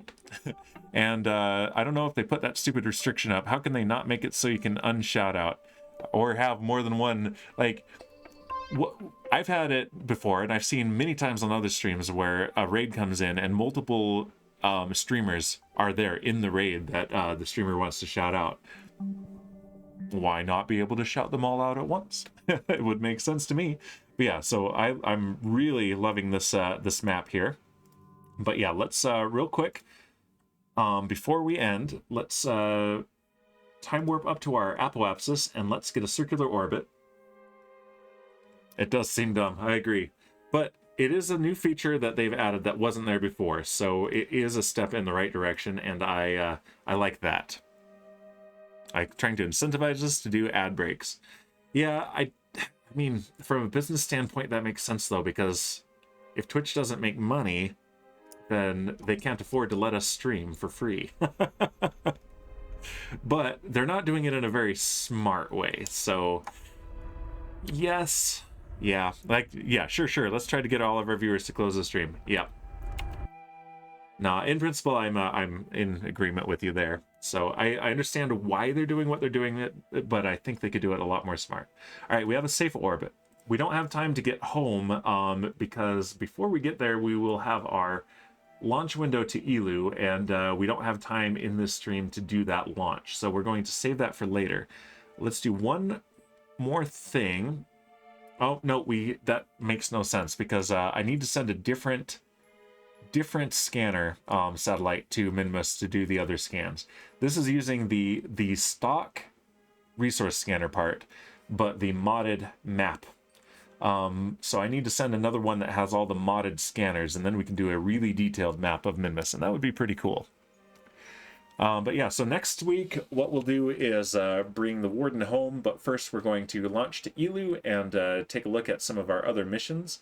And we will also design a new space forklift, one that is powered by atomic rocket motors. So it will have a lot more capability than the current ones, which are out of fuel. It will also have the capability to come and pick up the Warden's scrap, which is landed here. And again, these are both ones that were redeemed and named by our friend Twiglet. But yeah, so that'll be fun. But yeah, we'll do that next week. And on Monday, I'll be back. Tomorrow, I'll be back with Minecraft on the first SMP. I've completed the storage sorter made by, I can't even speak. I've completed the storage system and sorter made by Cass from Myzuma Games. And I've configured all of the categories with the exception of some items that I don't have. So we're going to go on some adventures to pick some of those up, like raiding an ocean monument. And on Wednesday, we'll be back with a little bit more of Hard Space Shipbreaker. But yeah, let's find someone to raid here. And let's go ahead and go to... Griffin Prime is live. He's doing Minecraft. We're probably going to raid a Minecrafter because there aren't that many Kerbal players these days. And the blind raids are pretty iffy. So yeah, let's go to Griffin Prime. And he's doing a tour of his SMP. So yeah, let's do that. So here is I'm going to start the raid. Here is the raid command. If you are subscribed, copy the whole thing. Otherwise, just the part in between where it says Danbear 4 Totem. And yeah, I will see you guys later. Goodbye!